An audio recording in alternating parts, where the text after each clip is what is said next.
You guys good? Yeah, we're good. Good. Nervous, drunk, hot. I know I'm hot. No, none of the above. You're not hot? Yeah, you don't use air conditioners. Right, I don't use air conditioner. Right. Don't come to my house. Jeez, Lord. man. Oh, who is this? Can't talk right now. I'll call you back later. Can you put on vibrate? I'll put it on mute. Yeah, I'll put it on vibrate. Okay. All right. Why y'all got no shoes? Cause that's how I cooled down. We need to put shoes on.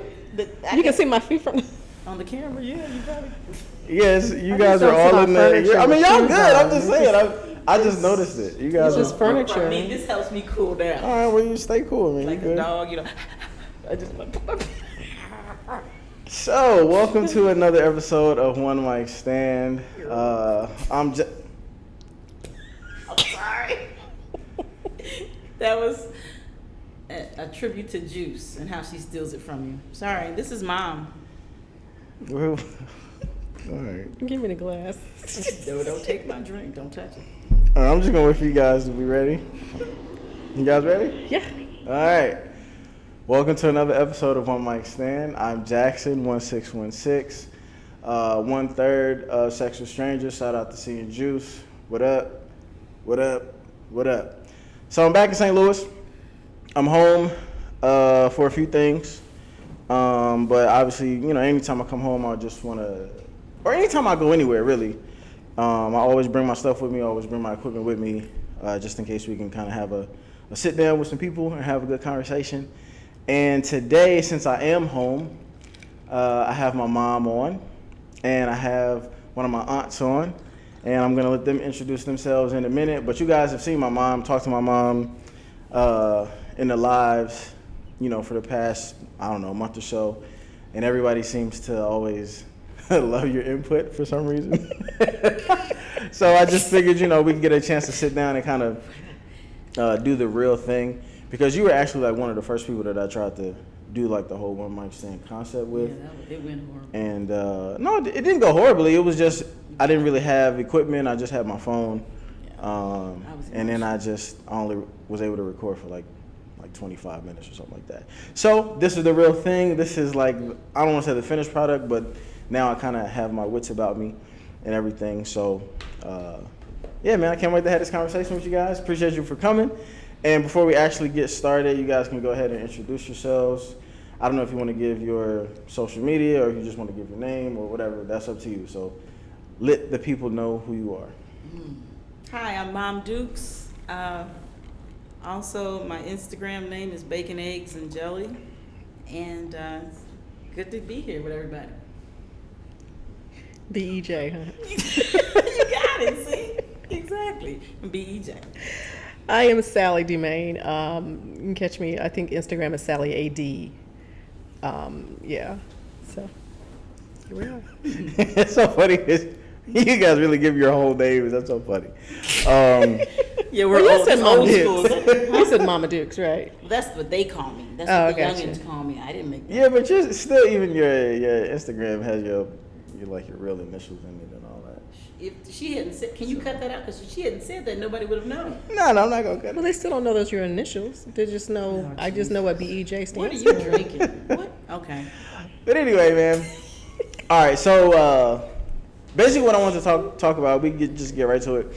So like for the past few, I guess ever since, it's weird because like kind of like the Black Lives Matter thing kind of was the catalyst in what I want to talk about tonight. In a weird way, when George Floyd happened, Breonna Taylor, Rayshard Brooks, just all of that, right? The media coverage, for whatever reason, seems like they always kind of cover the black men that get killed by police or what have you, and not a lot of attention a lot of the time goes on the black women that get killed. And then I think we had another young girl, like the Toyin. I don't want to butcher her name. I think it's the Olu Toyin or something like that. She was killed while she was at a protest. So she was kind of she was kind of like killed because she was unprotected while she was trying to protect, right?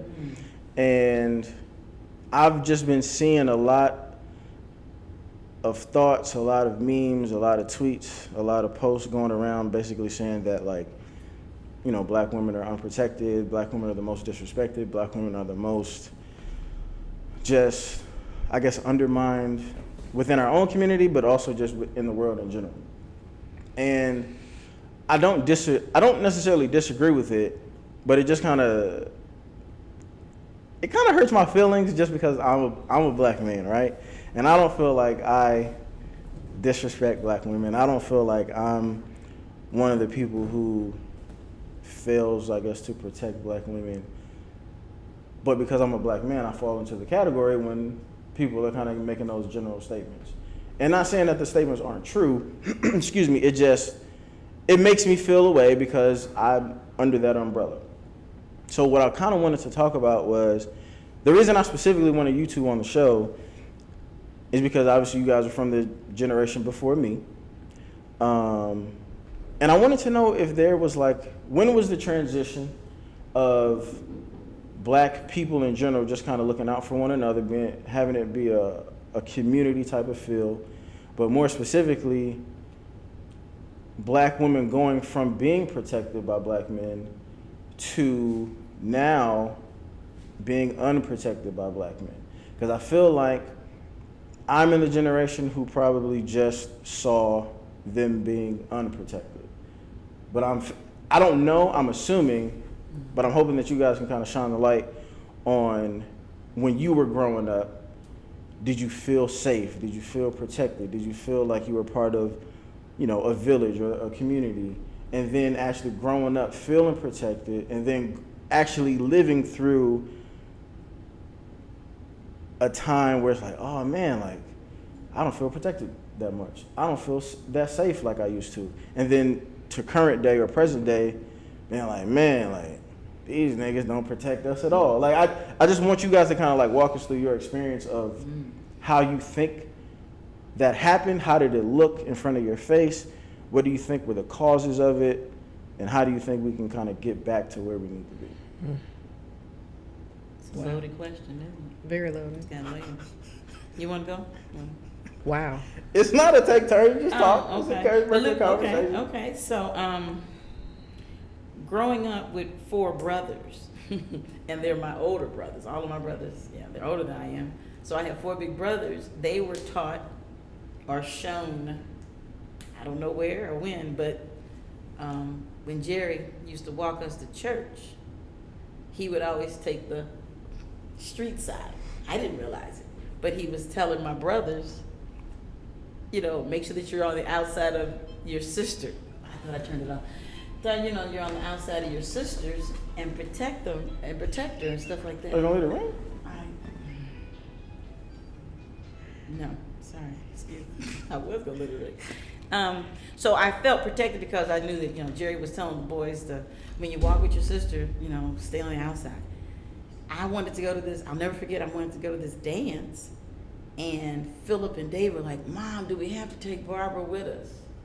You just said your first name.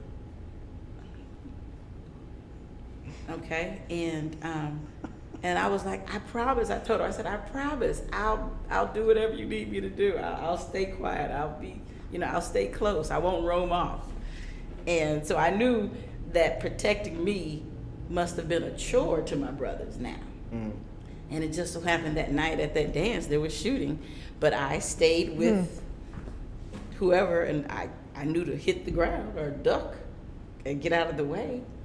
But I knew I was protected then, and that was like up until like 20.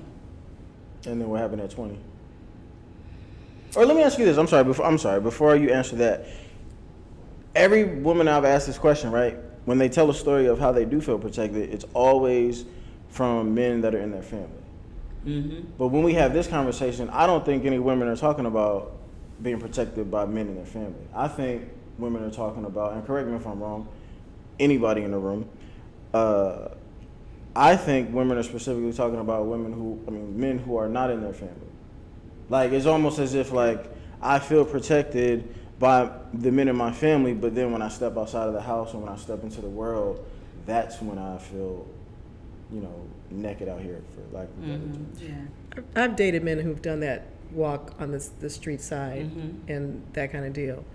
But again, I had the same experience that you did. My brothers were pretty, except for my older brother, were pretty extremely protective of me and my sister, one of my sisters. And, emotionally protected by a man is something totally different than being physically protected by a man. Yeah, So that same person who would walk on the street side didn't really consider what my feelings were when they were dealing with me. What does that mean? What's the Okay, so- difference? Emotion. What's The emotional support, I'm telling you where you stepped on my toe, and then you make a joke out of it, like my feelings don't count. I was just playing, but it hurt my feelings. But I was just joking. And then a couple days later, it happens again. And I'm like, I can walk on the side of the street and I get hit by a car. I'm good with that. But that emotional support, I don't know where that broke down. That just doesn't often happen. So am I hearing you say is emotional support more important to you than physical, or are they about the same? They're the Because that's- same, but my thing is, if you're going to protect me from the world, then I need you to protect, how do I say this? My emotions are just as important as my physical being. Okay. That's the totality of who I am.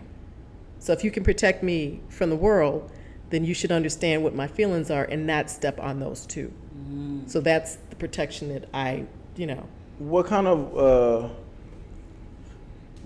room or margin for error do men have with that though? Because like coming from a person who like I'm super silly and goofy and I love the joke, right? So like, how does it go? Does it go when you stub your toe?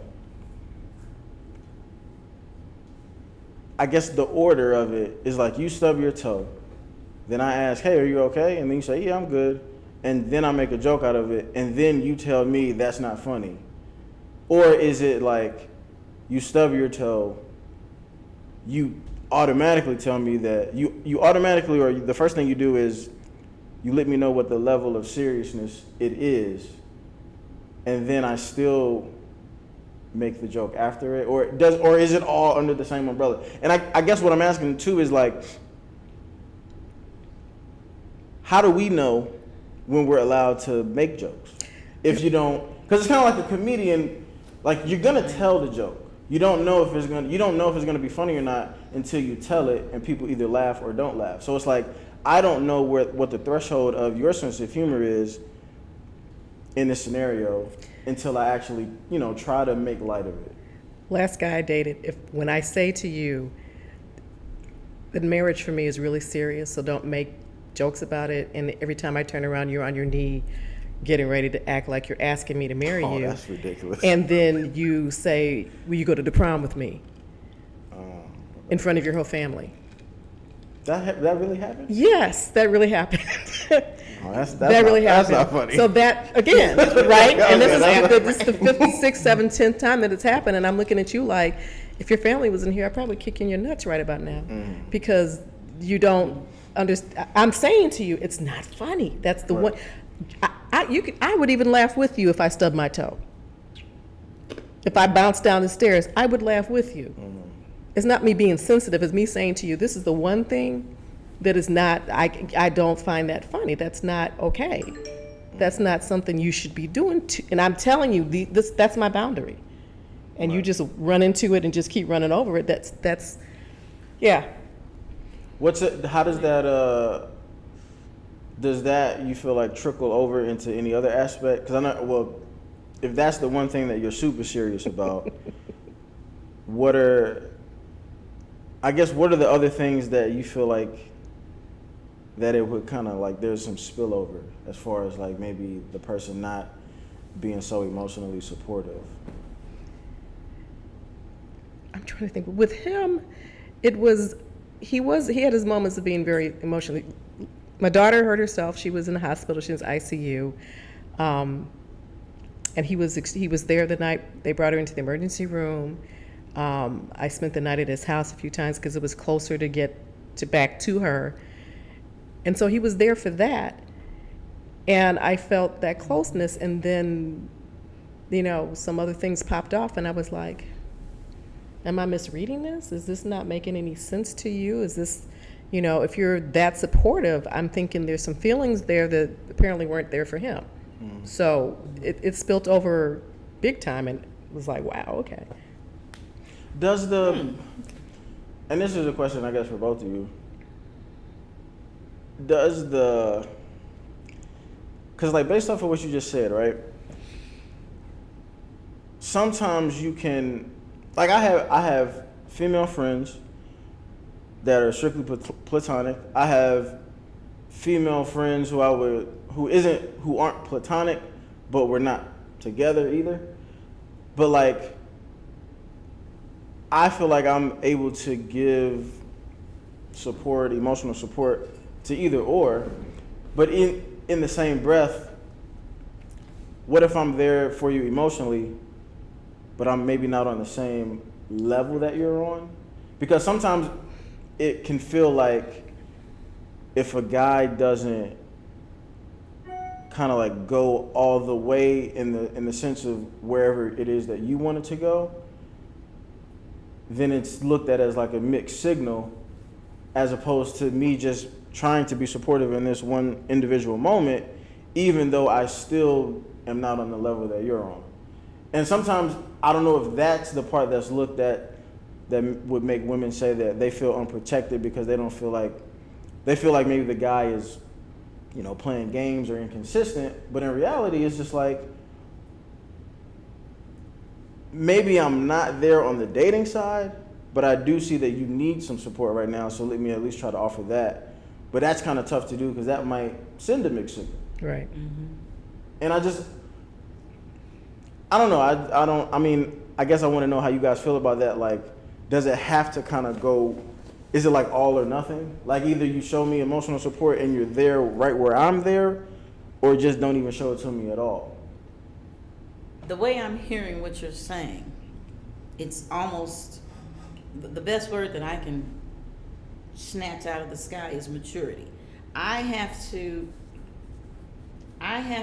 want, I, as a woman, if I want you to be supportive of me, whether it's, emotionally supportive, physically supportive, financially supportive, I have to be able to open my mouth and ask.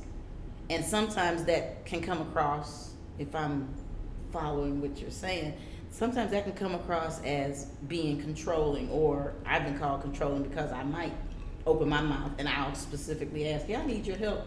Could you come and do this with me? Mm-hmm. And when I ask that question, which is putting me in a very vulnerable space, me personally, asking somebody for help, then I'm called being needy. So then it's like, well, damn, I want you to be around me. I want you to be in my space. And then you spank my hand or slap my face, not physically, but you tell me I'm needy, which is not a very positive word to me. Mm-hmm. But what's wrong with needing your help? So, so you're making me feel bad by my understanding what the word needy means. So I can't need you, or you're not there for me to need you. You want me to be able to be self-sufficient, stand-alone, Barbara, independent, but you need me some other way. Mm-hmm. And I guess it's kind of like, I don't know which one of you just said it, but it's all or nothing. But or you can be there and it's not mixed signals. I just, just be there. So what's the part that makes it feel like you're not protected, though? Is it the part that they're saying no to the help? Or is it the part where they're saying not even maybe they don't say no, but maybe they say yes, but they still call you needy? Like, you get what I'm saying? Like, if I were to ask you for something, hey man, let me get $20, and you were to just to flat out say no, that's one thing. But if I would say, hey man, let me get $20, and you huff and puff like, oh man, you always asking me for $20, man, damn, and then you give it to me, like that's another thing. Because like in the first one, you didn't support me in terms of what I wanted or what I needed, but you also didn't really like put me down either. Exactly right. But then the second scenario, you actually did give me what I asked for, but you kind of put me down in the process. Right. I gave it to you with some lip. Yeah. So like, which one correlates more with the black woman feeling unprotected Protected. by black men out of those two examples? I don't know. I don't have an. I Do y'all feel protected by black men? I don't know if I just even asked that flat out. The hesitation, I'm gonna say, is no, I haven't really. When you initially asked that question, I really had never thought about that. Mine goes back to being 6 and being in a home that was full of abuse. And so my trust issues with men stem from the abuse that I endured throughout my childhood. So my ability to trust men, period, and I'm sure the men that I've chosen were tainted with me not feeling worthy of. And so after doing all the work and the counseling and the support groups and the book groups and all that, I'm finally at a point where I finally feel like I am worthy of and know what my worth is. And the hardest part right now is me to trust that I can open up myself completely and trust a man with me. So I have never really ever considered men to be protective. Okay. That's my hang up. That's been my thing forever. Yeah. So it's that question was it's like, wow, that. And I interesting. Yeah, and I, from the other standpoint, I went out and I did homework and I asked other men who had daughters because I've always felt protected, and then when did I ever stop feeling protected? I've never really felt unprotected. Oh my God, I'm sorry. I've never felt unprotected before, but then again, I'm the tomboy, so I learned how to fight. I've learned how to use a gun. I feel like I know how to defend myself because I've taken classes. So when you're talking about protection, though, you're more talking about physical? Physical protection. Okay. But your question is about. I mean, it's about whatever you think it is. I'm trying to get because I'm not a woman, so I don't really feel, I don't walk out in the world. I ain't never said, man, these women ain't protecting me. Like, I've never said that. And I can't say I've ever said these men ain't protecting me either. Yeah. I mean, I knew I had big brothers, but I was always, they taught me how to fight. So I never had to say, let me go home and get my big brother to come and fight with you. I wonder. So that wasn't something that I was nurtured on or brought up around. All right. I'm going to need y'all input real quick. So is this just an our generation thing? Is this just a black women in our generation thing that don't feel like they're being protected? Possibly. I think so. What? Or maybe more of a conversation of us bringing it up. Their generation may have never. We learned. About it as they say. We had to learn how to cope. We don't hold nothing back anymore. So yeah, I don't think anything like new necessarily is happening, but we're talking about it now. Let me ask you this, because when I thought about it, do you think it was the music? And I love rap music, but rap music was very demeaning and women and bitches. That's where the word, they called the woman the bitch and everything. And to me, I was like, oh, but the rap, I love to shake my ass out there, but I didn't like hearing, all the bitch shake her ass. I'm like, oh.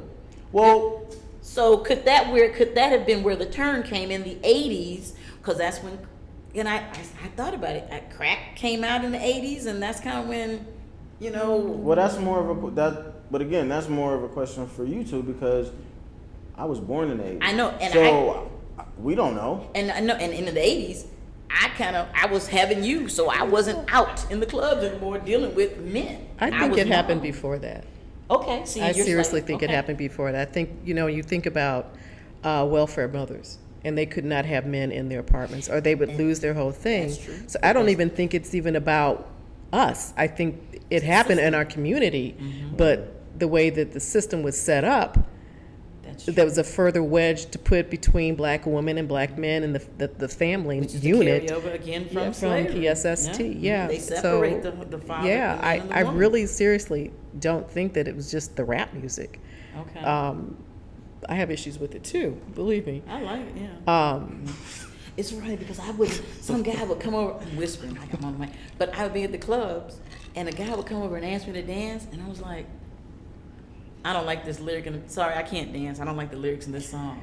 Which was like, Barbara, what are you being so, why are you being so uppity in the club? Just get out there and dance. no, I swear to I God. would walk in the club and did. head straight to the dance floor. I didn't wait for people to ask me. I just go in and dance. I had to grow up to that. But I've been told that that's how I carry myself. I walked into a gas station once it was not really an a sketchy neighborhood, but the guy behind the counter just kind of laughed, and I was like, what? And he's like, you walk in here like you don't gonna take no shit. And I'm like, well, I'm not, but at 5'2", I gotta carry myself in a certain way because people see a little woman and they like, oh, and I'm carrying myself. I had my coworker said the same thing to me. There's a teacher that used to yell at them, and I looked at them and like, why do you let him do that? Because he walked to my door and knocked on the door and say, our kids are early days. Is that okay? Yeah, bring them in. And they're like, have you ever seen you walk into a room? And I'm like, no, because I don't watch me walk into rooms. But so I think that's just the way I carry myself. But is that something you put on yourself by being 5'2"? Or did somebody tell you, you're kind of a petite woman, so you need to kind of... You learn quick. Okay. Okay, I guess you're right, because I learn quick. because I can't say I'm not petite. I've always been little bitty. But I've had, okay, okay. So if you feel like it started before the music and kind of with the welfare thing, even if the man couldn't be in the house, how does that translate into the man disrespecting the woman in the house? Because the woman had to not have the guy in the house, she became the breadwinner. That emasculates a man if he can't protect for his family or for his woman. So he begins to feel outmanned. Less. She's a woman. Yeah, he feels less, and so that's where he turns it into, I'm gonna disrespect you because you wearing the pants now and you making the money. She's not making the money. She's being mailed the money, and she's going to the mailbox to get the money. But it's a check that's given to her so that she can take care of the family as long as he's not around, and that works on a man's, I guess, psyche. So do you think that has turned into like, was that like maybe the start of like the independent black woman in a sense?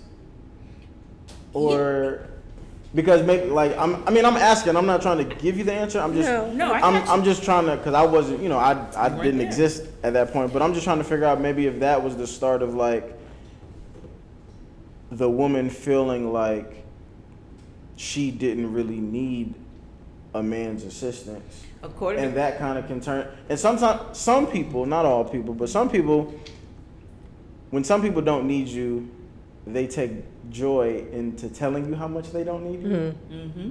And I feel like we all know some people like that. Yeah, Grandpa Jimmy, that was a conversation he and I had, and he said that women's lib was not for the black woman, or women's lib was not for the black community, because we were already separated and divided from slavery. But he said no, that was the worst thing, and I didn't understand it, and I was 20 when he was telling me, because that's when I would go and visit, and we'd have those conversations, and he would say like, no, because the black man and the black woman needed to be together, but it didn't work out that way. And he says the worst thing for our community, that women's lib, which was really for white women, not black women. Because black women have been working. Exactly. I don't agree that was the worst thing for the black community. Okay. Because we'd already been working. Mm-hmm. It wasn't for us. Mm-hmm. at all. I agree with that, but I don't know if that was the worst thing. And when you say we were already working, We already worked. My mother was working. The house See, cleaner, my mom- the laundry people we were already making that, The you know, domestics yeah, and because stuff, our, you know, we didn't get that fair wage. We didn't get a living. We're still not getting a living wage. right? So, you know, you kind of understand what the, you know, if you don't have that man in your life, you got to make it work. Right. So, Right. you know, And then you got the women who stay at home, and the man makes all the money, but she's probably going through some other kind of hell because she has to be at home and raise the kids. Have you guys have either one of you dated or talked to or dealt with or whatever you want to call it I just anyone who okay I couldn't help it. I couldn't resist. I'm sorry. anyone who is younger than you, like closer to my generation? And the reason I ask that is, do you feel like there's a distinct difference between men your age and say men from a generation younger than what your generation is, in terms of how they treat women? nah. For real. I hear the stories from all your them niggas generation. the same. And it's interesting that my daughter and I, it seems like we date at the same time, which is really interesting. And we go through the same shit. It's the same, you know, ridiculousness at times. And you're just like, I'm just shaking my head like, I wish I could tell you it's going to get better, but, you know. Same shit, different year. Yeah, I don't think there's a difference. I'm on a dating site right now, which is hilarious. And Cover the mic. Which one? woo, Lord, you don't want to. I'll tell you later. I'll tell you me later. off mic, right? But some of the comments that I get are they're what they're looking for. I'm like, Tell us. it's, you know, seriously, I laugh like, I'm looking for a good woman, but she can't be too mouthy. Swipe left. Wow. I need a good woman who can take care of me and she can wash and clean and cook. And are you good in the kitchen? Swipe left. You know, so some of those, and those are older men. So that time frame of where they came up, and that's what mom did, and that's what they saw, and that's the woman's role. And I'm laughing because I am not domestic whatsoever. That's not my strong That's not your- suit that's at not all. your- I can cook a meal, but it ain't gonna be every night. And if you wore your clothes, you need to know how to wash your clothes. I mean, you know, I'm just saying. Baby girl learned it when she was 10. We moved. She knew I was done. Yeah. I'm not here to take care of people. Those are. I on purpose, I don't date younger than myself. I guess my window is, I don't want to go past 48, so it wouldn't be anywhere near. So what, 4 or 5 years? Give me. Yeah. So What you said? it's What a you 4 said? years forward, 4 years, 40 4 years front, Oh, 4 years God. back. Yeah, but What's the reason for that? the 4 years front and back. Oh. Mm-hmm. Because I was in a club and I see my students, and I've been in clubs where my students are adults now, and they're as old as you, Okay. and they would say stuff. All right, 48.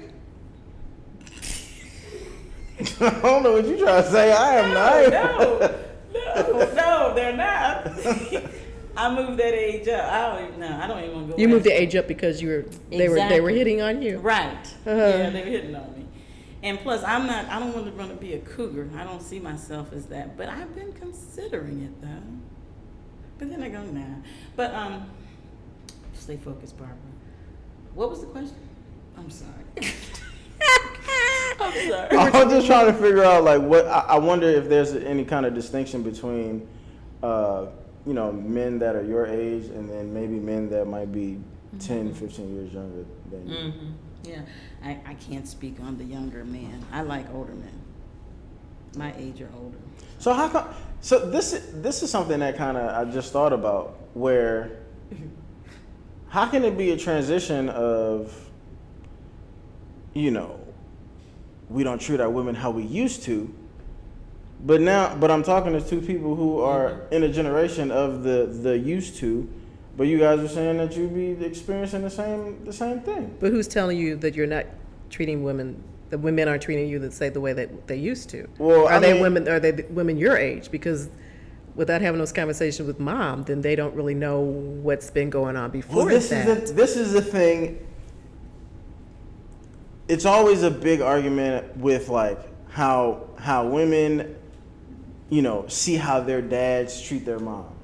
But that's only one example. And for the people who get married, that's like, I don't know if it's a conversation between a mom and a daughter of how many niggas you had to go through to get to that point. Right. I don't know if that's a conversation that takes place in the household. I don't know. But it's like when I have conversations with women, the example that they use is their parents. Because I guess at that time the parents are married and they love each other and the parents are great, and I see how my dad treats my mom and he loves her, but we don't really know what happened before Exactly. that daughter was able to actually see and acknowledge and understand what their mom and dad are doing. Did your mom have that conversation with you, Barbara?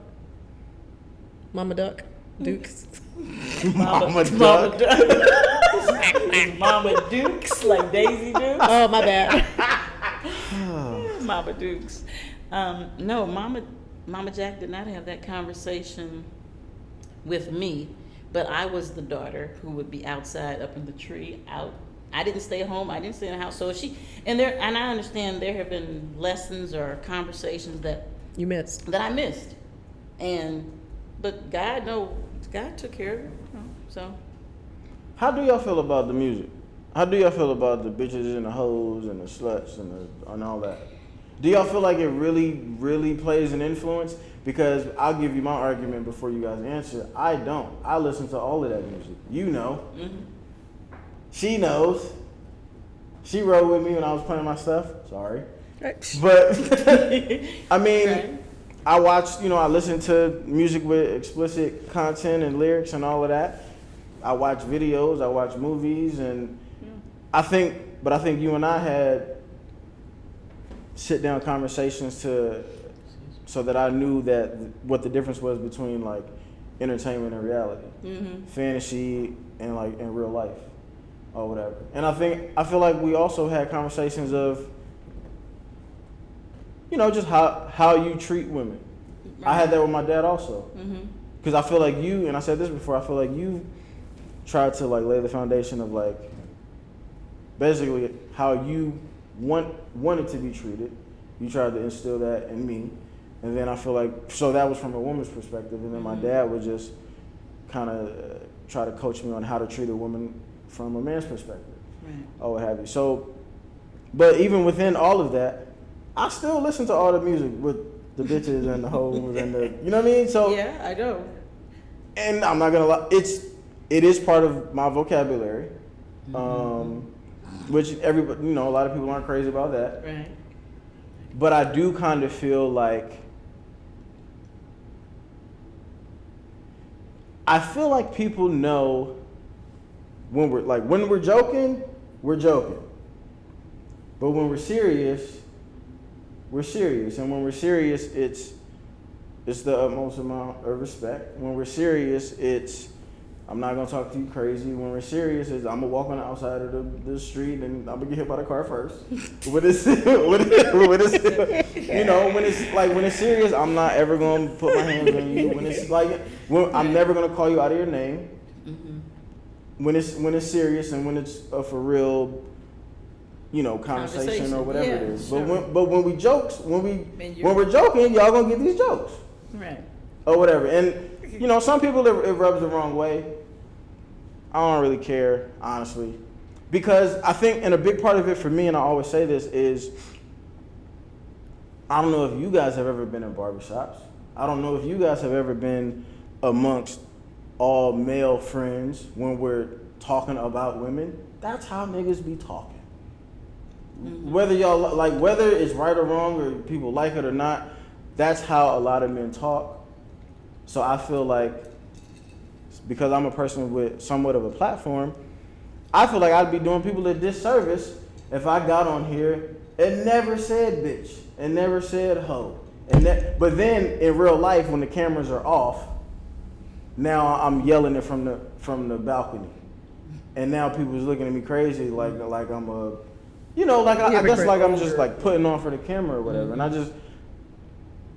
don't know, because I know a lot of my demographic of the audience is women, and a lot of time, you know, women just listen to men because they want to get like an authentic male perspective on stuff. Right. And so if you pull back, that wouldn't be your authenticity. And it wouldn't, I don't feel like it would help them get whatever it is that they might be looking for. But I do kind of want to get your perspective from being a generation older than me. How does it make you feel? Is it, you know, are words really that big of a deal when it comes to influencing the mentality of men that's going to translate in how they actually treat women on a day-to-day basis? As a teacher, you're blessed to have that relationship with your parents. I was teaching middle school, and I was walking across the gym, and this child looked at me and said, "Shake that ass, show me what you're working with." And I Killed him? I think they got to him before I did, and you know, I was like, "Dude, would you even talk to your mom like that?" It was like, "Well, no." I said, "But I'm a mother." So you can't just, as an adult woman, you can't say that to women. That's not okay. And so without that foundation, it's scary. It's scary. You know, I don't, you know, we call each other heifer. No, shit. We would do that, but we would never, I would never look at you and call you a bitch. That just would not happen. To me, that's a fighting word. That's a trigger for me. You slap me in the face, you call me a B, it's on. Yeah. Real serious. And I never watched Girlfriends for that reason, because they walked around and called each other that word. And I was like, that's not real for me. That's Tracy Ross girl. Yeah. I never watched it. Really? I like watched one in their lives, like they're just throwing this word around, and I was like, that's. And I think bitch is bitch today is heifer from ours yesterday. I'm sure it was, but don't make that mistake. Right. I went to Just Mexico. saying. I just went to Mexico for the wedding last year, and we got into the cab from the airport, and he said, "Hey," the driver turned around. He goes, No, he "So didn't. which heifer? Who's the heifer?" You sure he didn't say Hefe? He might have, but I had been drinking on the plane, I think. And he said heifer, and me and Aunt Grace, cousin Grace, we looked at him like, who's the heifer? He said heifer means the woman in charge. She said, Yeah, well, that's the boss, Hefe. Exactly, but Oh, Okay, my God. Hefe we didn't know. means I didn't woman know. in That charge. was my Okay. first international Thank you. experience. I thought he said heifer. Okay. And then he said, that's the one in charge. She said, well, I am the heifer. How you pronounce it? Hefe. Heifer, well, heifer. Okay. So anyway, I didn't, and when people here in St. Louis called me a heifer, I think I got upset because you got. Yeah, well, we do that in church. I We didn't do know that walk at in and first. she I wasn't come. in that circle This child yet. comes strolling in. I in mean, church, and they called me a heifer in church. because you know. But the way I came in, and you know, so I've never dated anybody that called me a bitch to my face. Now, wasn't that when we weren't around each other? They Right. might have said, "No, that bitch did this." Okay, fine, but it never was in front of me, so I can't say I've had experience of ever being called a bitch, except for by probably some students. Well, I don't give a fuck. I said, "Well, it's Miss Bitch because I take charge, heifer, BITCH." So I told him that.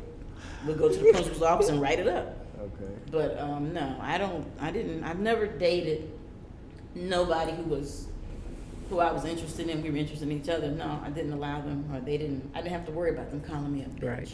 Well, okay, so both of you guys are teachers, right?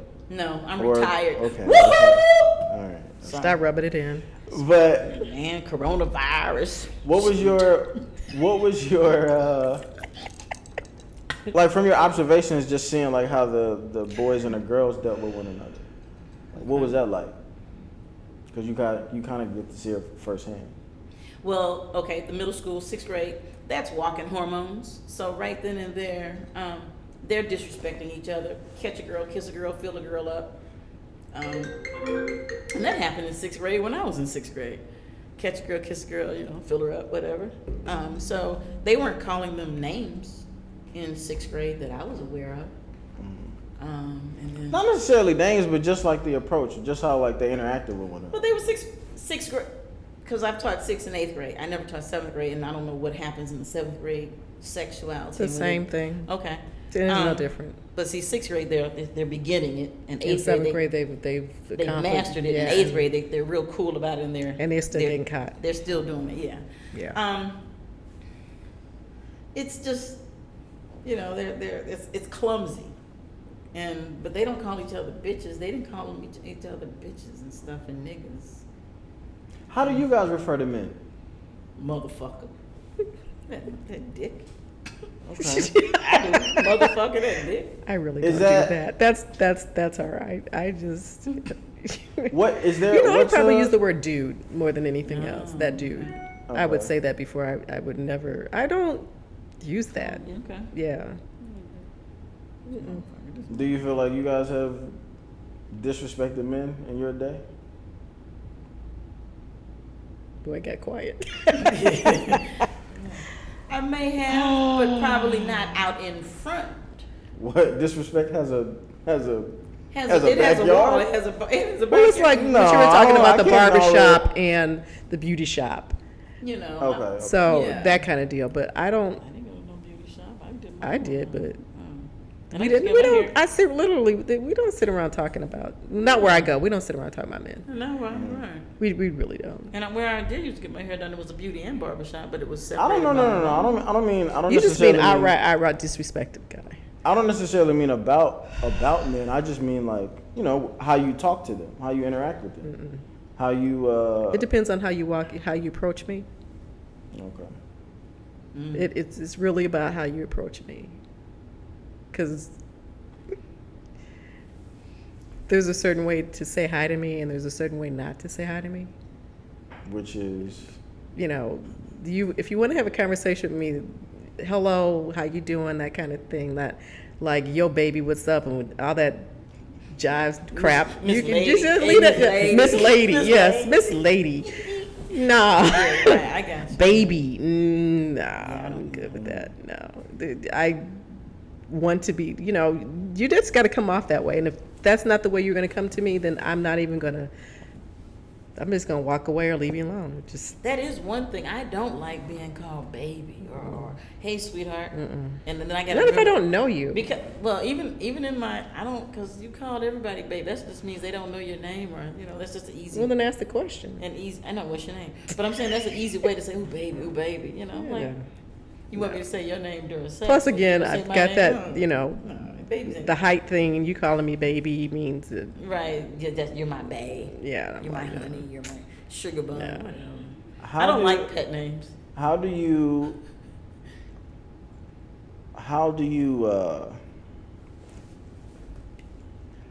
you tell your daughter what to look for in terms of what kind of man would you want your daughter to be with?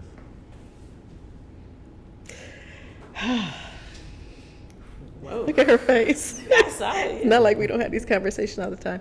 He has to be a very loving, understanding, caring person, period. Respectful, not at all threatened by her passion for what she does in life. So don't ask her to put her career on hold while she supports you in yours. If y'all can't do it together, then I would prefer that she just, good friend, but she's got dreams, and I don't want to see her put them to side because she found a man. That would not be the right fit for her. So it would have to be that kind of deal. I would really love that he pull his pants up above his waist and that. I'm just saying. I don't want to know what kind of drawers you wear. I'm really good with that. I'm just saying. That's real talk. I don't need anybody. For She gonna real, kill for me. real. Watch your face. I don't need anybody who's going to massage your arm while you're driving in the car. Okay, I don't know. That's inside. All right, yeah, that's what he said. Yeah, all right. I'm just saying. IJS. Yeah, I just, I think from the mistakes she's watching me make that she's pretty good set on what's gonna be her fulfillment in that whole deal. But yeah, but she's taking it into a whole nother level and mantras and all this. But she's pretty set on what she wants in her life. What do you think? I know he's not here, but what do you think her dad would want in a man that she would be with? If you had to, That would be a question for her dad. Or I pretend never to be able to read his mind. Okay. Okay. I wouldn't Yeah. even I know that he would have to be really steadfast in his love for her because dad's a lot. That is a lot, but yeah. The reason I asked that, and it sucks that I don't have another man like here to kind of get their perspective, is I think what's kind of ironic is like the fact that, you know, black men are kind of the ones saying that we don't, you know, protect at the level that we should. I feel like men with daughters know exactly what protection is supposed to look like now that they have a daughter.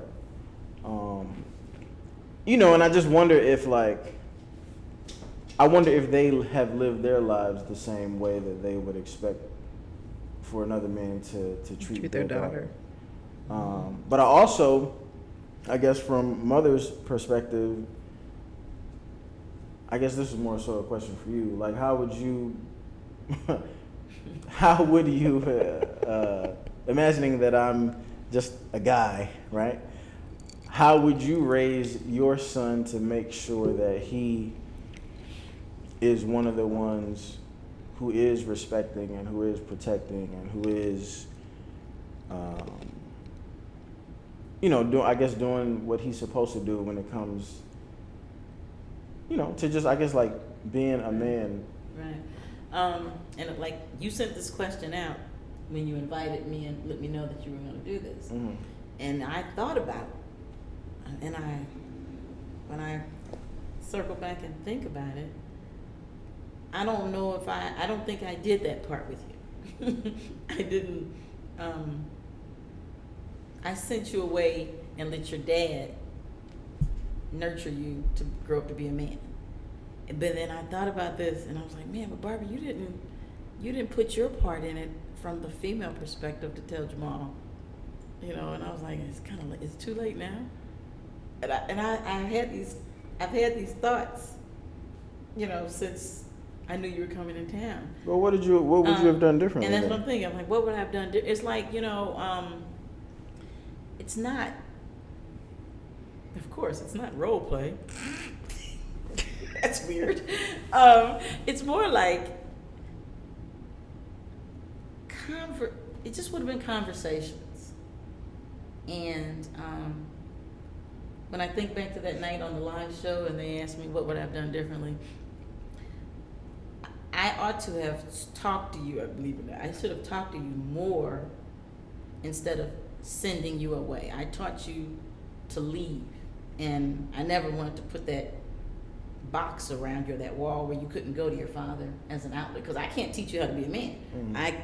Which is kind of like what the question is. I don't know. I feel like you talk to me a lot. That's fascinating. So.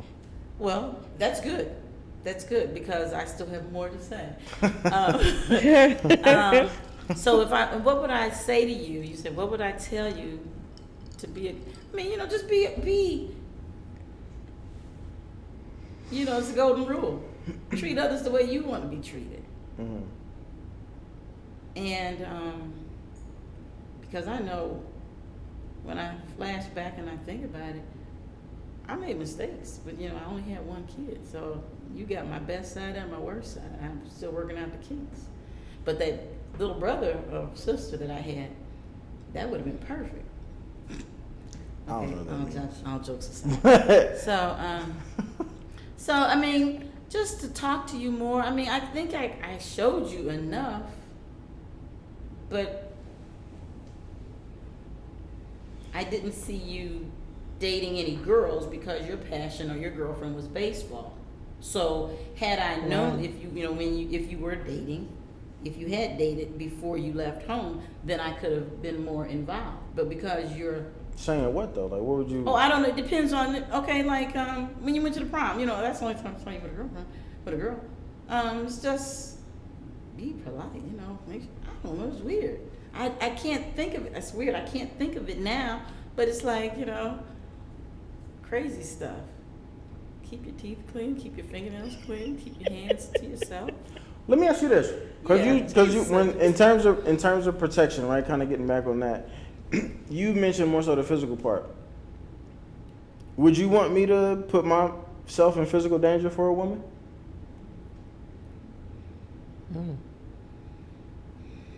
Like, how does the thought change when now I'm the man who actually means something to you, Right. as opposed to being in the woman's shoes, who's the one who's afraid and feel like she needs to be protected?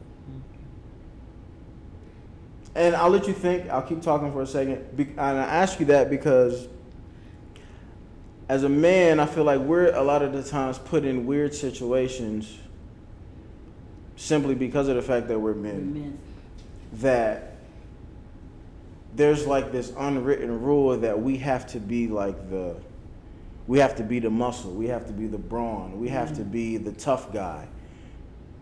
Whether it's date 1 or date 100. Right. If I'm on a first date with somebody, she's expecting for me to jump in front of a bullet as if we're married, even if it's on date 1.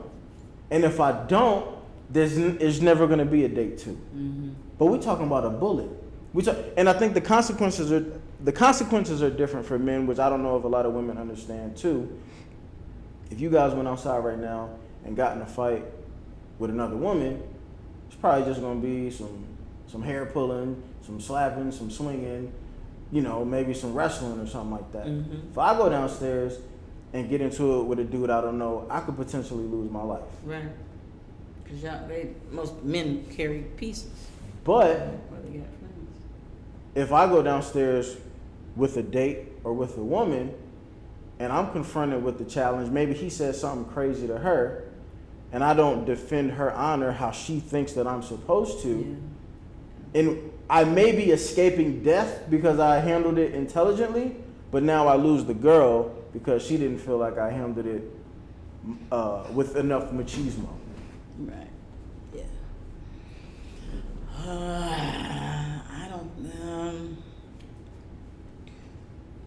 This is gonna sound weird, but stay with me.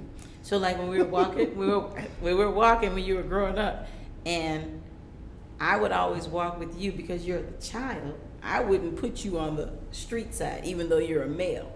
And I see these moms today, and they're walking with their kid, and the boy, baby, toddler, is on the street side. And it makes me wonder, is she already modeling and trying to teach the boy to walk on the outside? Or is that just a careless mother who's not protecting the child? Because as a single mom, I can't be I'm the male and the female. And so I'm protecting my child and putting you, when you're a child, on the inside, on the street side. I dated a guy who didn't know that, which was sickening to me. He didn't know that he should have been on the street side, and that was like a check off my list. Fuck you. Did you educate him or not? I did educate him. I did. And yes, I opened my mouth. He now does it. And, or he did do it. So whether or not he would defend me or would I want you to defend somebody, I don't want anything to take you away from my life, from my world. So hopefully that you have that conversation with your lady friend, girlfriend, first date, or before you all even go on that first date. That's a good conversation because she should know how to fight or run. So wait. So wait, this is interesting though. I should have. So you cut a guy off because he didn't show protection. But you I don't. didn't cut him off. I taught him. I educated him. But you just said man. Put a check fuck on a it. list of them. You just said you checked them off the list. That was a check on the con side of the list. Yeah, but we still dated. Oh, okay. We kept dating. Okay. No, I didn't cut him off. No, we still dated after I educated. Thank you. But I also have had the conversation like, well, if something happens, and I talked to this guy, I said, well, something happens on the street, what do you want me to do? Do you want me to help you fight, or do you want me to run and flee, or do you want me to, what? And he told me, he said, and this is somebody totally different.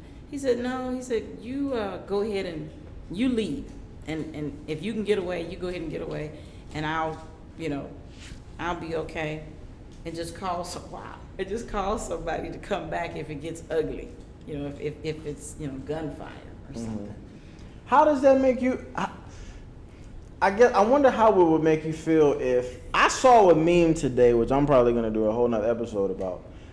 That a girl posted that said, if I see you in a fight and you lose the fight, I can't talk to you no more. That's ridiculous.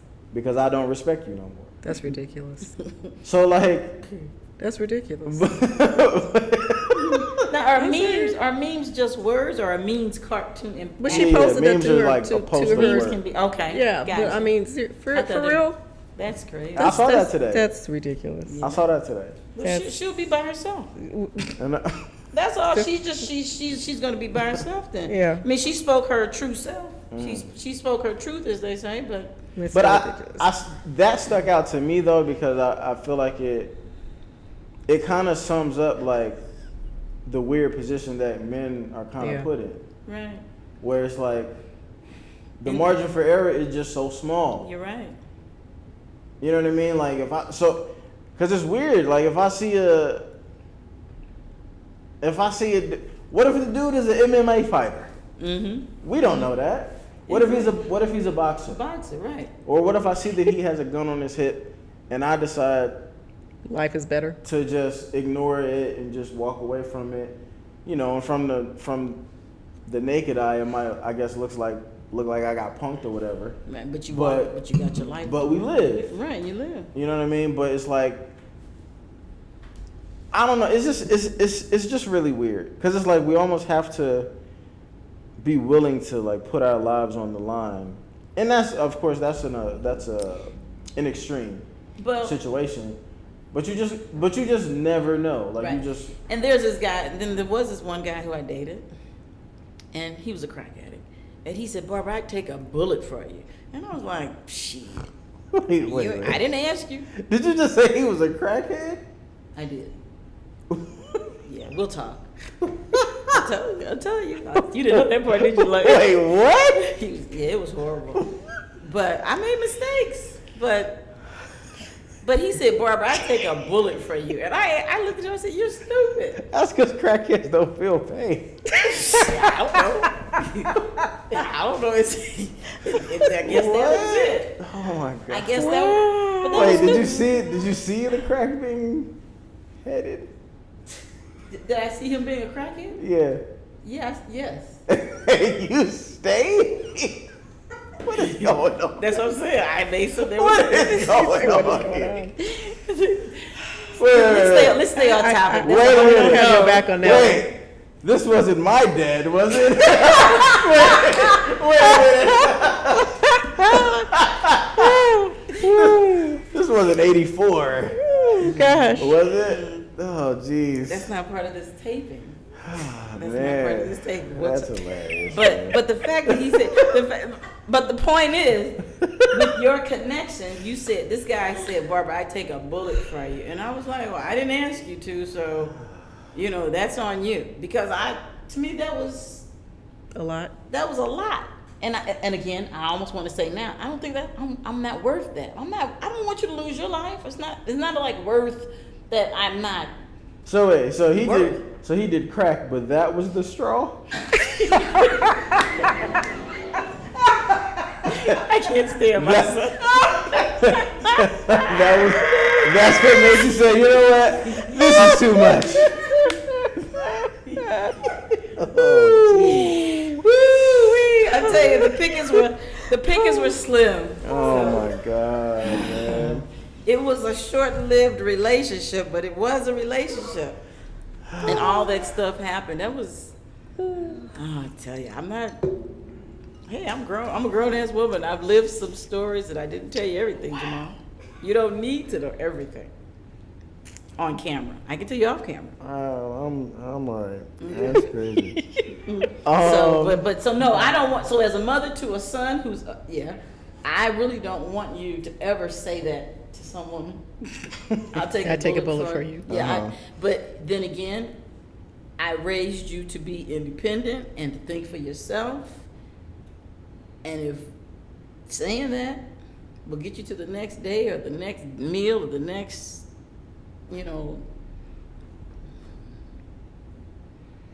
child sex smash, whatever you want to call it, if that's gonna get you, you do what's gonna work for you. But I'll be damned if you do get shot. That funeral's gonna be popping because I'm gonna kick her ass. All right, we're not gonna speak that into. Right. Just want to put that out there. But oh my goodness, what That'll be exciting. How do you guys feel like, and protection aside, how do you guys feel like black men could be better, just in general? Wow, and we're both single moms. I think this is a start. I think the conversation has to be had. I see unfortunately, a lot of young women say things like, well, if he can't take care of it, he can't do this for me and then he ain't worth shit. And I'm like, why aren't you doing why aren't you buying diapers for your own baby that you had? And why aren't you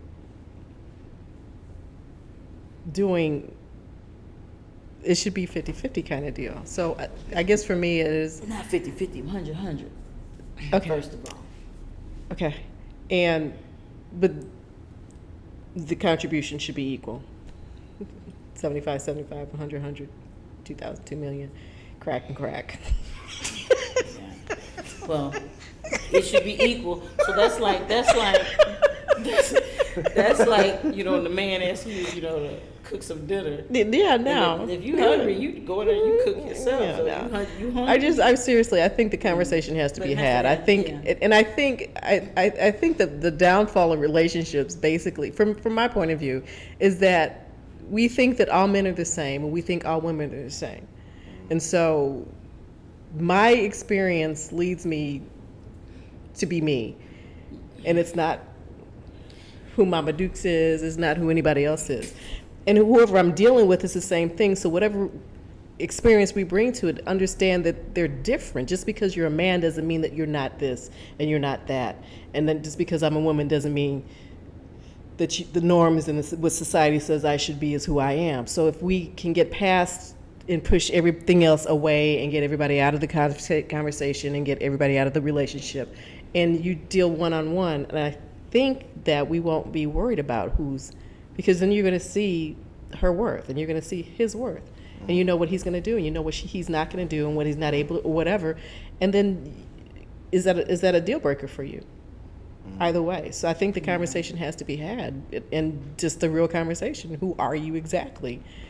But having the conversation, period, that's, some people don't even want to have the conversation. Right. And then when they do have the conversation, they take away what they want to take away. They take away what they can do, which is honest, because I am the constant in any relationship. I know, if something's, I know who I am, and I have my different moods. There's 7 days in a week. I have 8 moods. So I mean, and they can be some motherfuckers. Maybe that's who motherfucker is. My moods, not the guy. But it's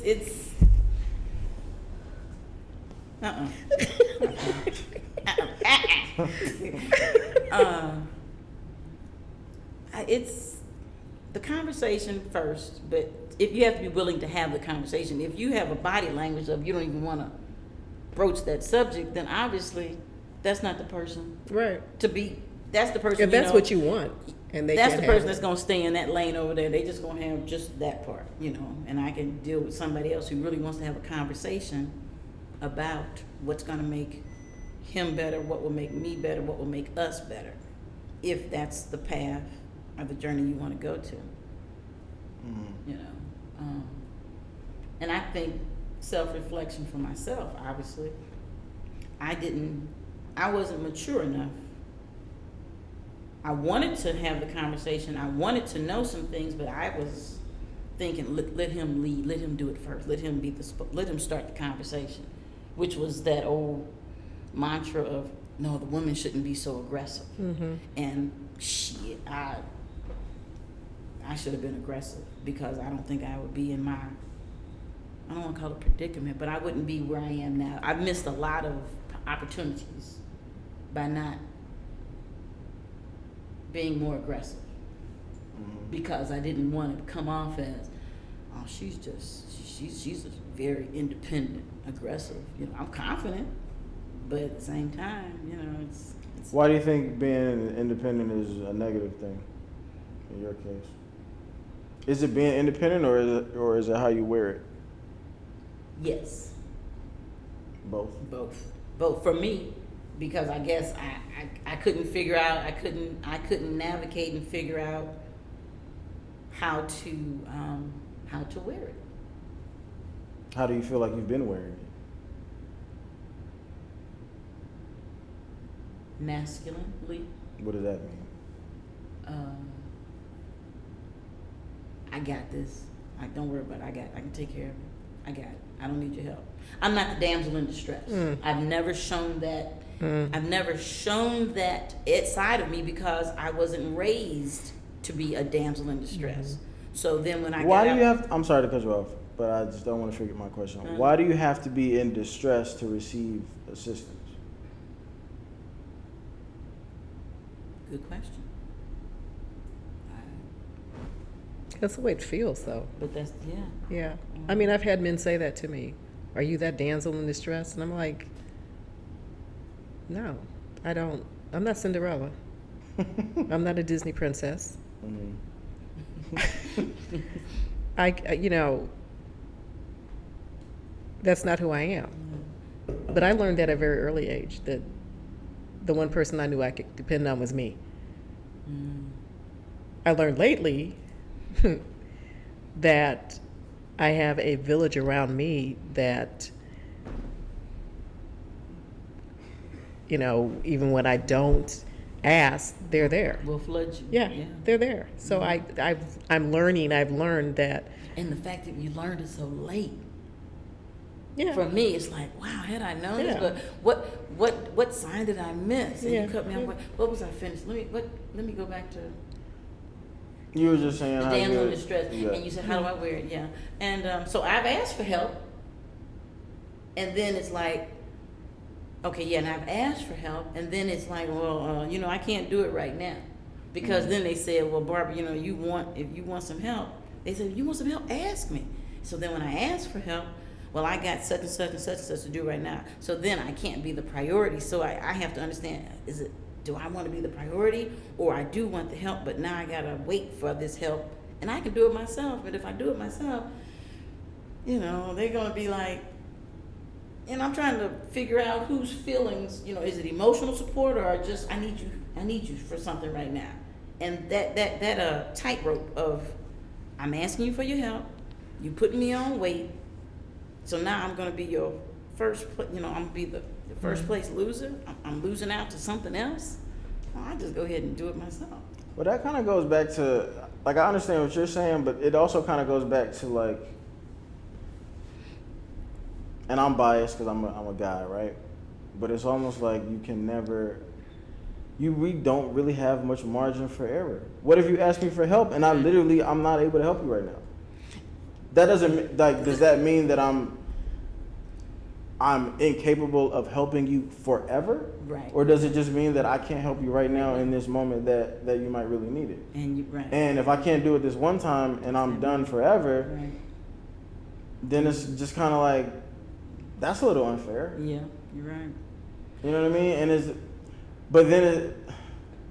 I don't know. It's just it's a weird. It puts, again, and I'm speaking from a male perspective, but it just puts men in a weird situation, because that also, just from having this conversation, if I go out here and now one of my female friends hits me up and asks me for some help, now it makes me feel like I can't say no. But then, to go even further, if a woman knows that she has a guy who can't say no, now he's a lapdog. And now she don't respect him because he don't ever say no. He always puts me as a priority. I can always go to him, therefore I really don't respect him. So, you know what I mean? It's just it's like, which... Yeah, okay. The conversation has, you're right. In my opinion, I asked you how you wear the independence. What I've always thought was, I thought you were so used to, this is super selfish maybe. I always thought because you raised me, right? I always thought you looked at it from a lens of like, you're so used to telling a male what to do that you can't turn that switch off. And, okay, and I saw it as, because I was a teacher, and I was teaching children, boys and girls, and when I brought it home, well, not home, when I brought it to the relationship, my guy friends would be like, I'm not one of your kids, I'm not one of your students. And so, and I said, okay, I said, thank you, I said, I appreciate you telling me that, you're right, to let me know, and that was our little, we had a little secret word, to let me know that I was doing it again and speaking to them or treating him like a kid, or I had my teacher hat on. So, yeah, I mean, if you felt it and you were in the house as my son, as my child, then obviously I can't deny doing it. Well, no, it's not something that I felt as a kid. It's something that I thought of as I grew up and got out of the house. And just kind of look back at, you, I guess, going through your dating phases of, dating different people and stuff like that, and then us having, some conversations, not necessarily specific conversations about you and specific people, but just kind of, seeing you kind of just go through like the dating game like most women go through. And because I feel like a lot of the time when people aren't quote unquote successful at dating, which basically just means you haven't got married yet, because that's most people's goal. Most people, I don't know. You tend to kind of like start to question yourself or question, maybe not necessarily what am I doing wrong, but what could I do different, or what could I be doing differently, or what are some of the things that might be issues for me that are making me difficult to maybe find something long lasting. Yeah. That was just one of the things that I thought about that could be a potential issue, because I was just looking at it from the frame of like, okay, well, she was pretty much a single mom, raising a boy, then a young teenage boy, then a young man. So that's like 18 years of like telling the dude what to do, and him really not having any room to really, resist that or combat that. Like there was no like, you tell me what to do and I say no, but, and then you be like, yeah, okay, you're right. Like, you know what I mean? It was pretty much like, just do what I ask you to do, and we'll move forward amicably, or however you say that word or whatever. Amicably, yeah. And okay. Yeah. And I'm just imagining doing that for 18 years, and then having to get out here, and then once that young man is now off on his own, so to speak, how do you turn 18 years of that habit off, and then go out here in the dating world and then not tell niggas what to do? Right. Or how do you not even tell what to do? How do you express to somebody that this is what you want, and then hear them say, that's not really what I want, let's meet somewhere in the middle, and then you be okay with that? when there was no meeting in the middle, because for so long you're dealing with an adult to child relationship, not an adult to an adult relationship where one opinion is going to always supersede another opinion. I'm not saying that that's what you did. I'm just saying this is me imagining what it could potentially be like in your dating life. I don't know. I'm assuming, but I feel like that's at least an intelligent assumption based off of me just looking at 18 years of daily life. Right. Okay. You know what I'm saying? I don't know. I don't know if you've ever looked at it that way. I don't know if that's if I just dropped the bomb on you or not, but I just wonder. You know, because I don't know if you want to be married. I don't know if you're.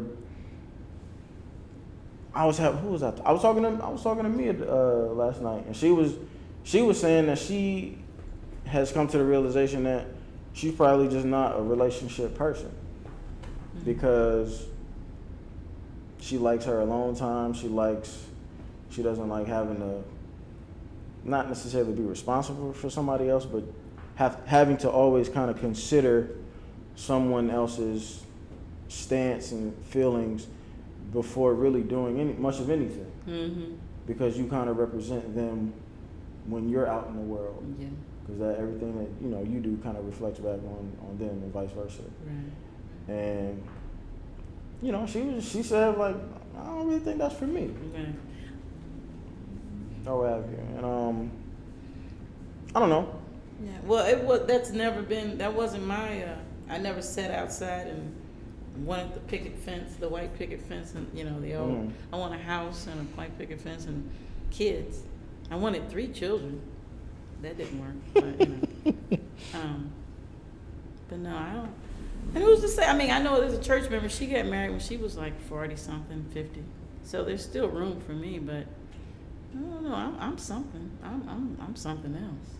And I like Mia. I like my freedom to come and go when I feel like coming and going. Why do we feel like we can't come and go if you're in a situation? Because I know people. I know female. I know people, male and female, and they say, well, nah, they got to be home and they show respect. I'm married. I got to get home. My husband's there. And for my girlfriends that I know, I can't stay out too late. No, I got to respect them. And I'm thinking, why can't you? I mean, how did he meet you? How did y'all meet? Didn't y'all meet 3:00 at night? So, but I don't know. But it's something. My I think this will be my last question. No. What when I have these conversations, I always ask the women, like, what can men do to kind of change the narrative that black men don't love black women or black men don't protect black women? So I'm going to ask you guys that. What do you think that black men can do to change the narrative overall that black men don't really love black women? But then and every time I ask that question, some of the responses I often get are, well, it's really not up to us as black women. It's not up to black women to change the narrative. It's up to black men. But I don't know what else really to do. Like, if I can't go out and like see a woman that's in trouble and jump in front of her bullets, like, how am I? If a black woman is downstairs right now and she feels like black men don't love black women, what can I do as an individual, not knowing her, to change her mind? I don't know how to do that.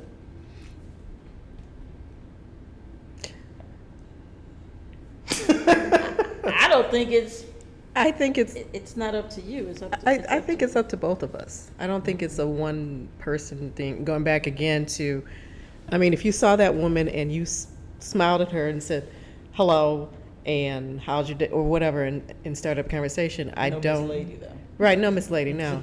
Absolutely not. Yeah. What's your sign? Stop. Exactly, right. Yeah.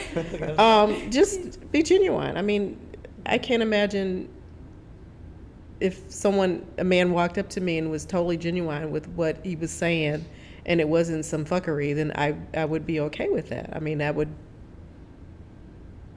put me at ease. Mm-hmm.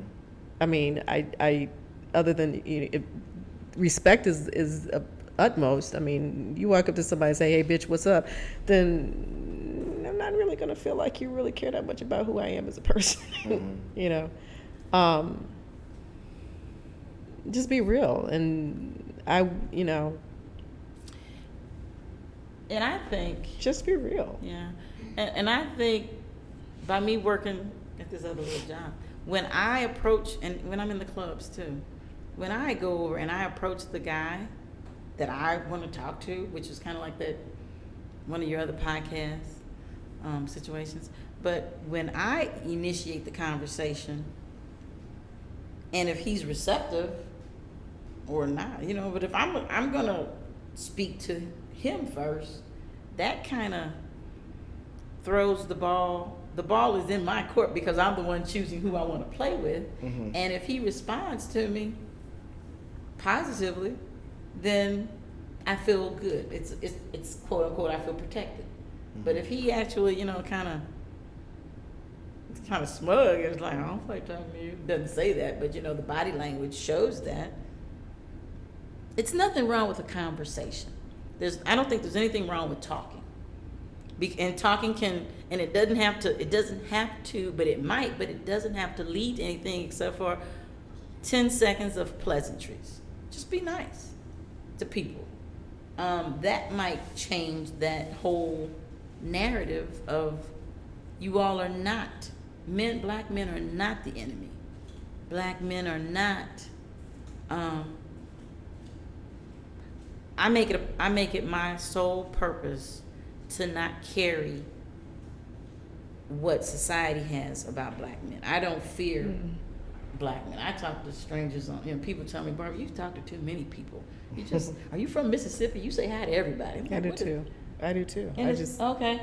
And it's just that's just me. That's my nature. And I'm not really tripping off of what they're wearing or how they look. I mean, just say hi. Make eye contact.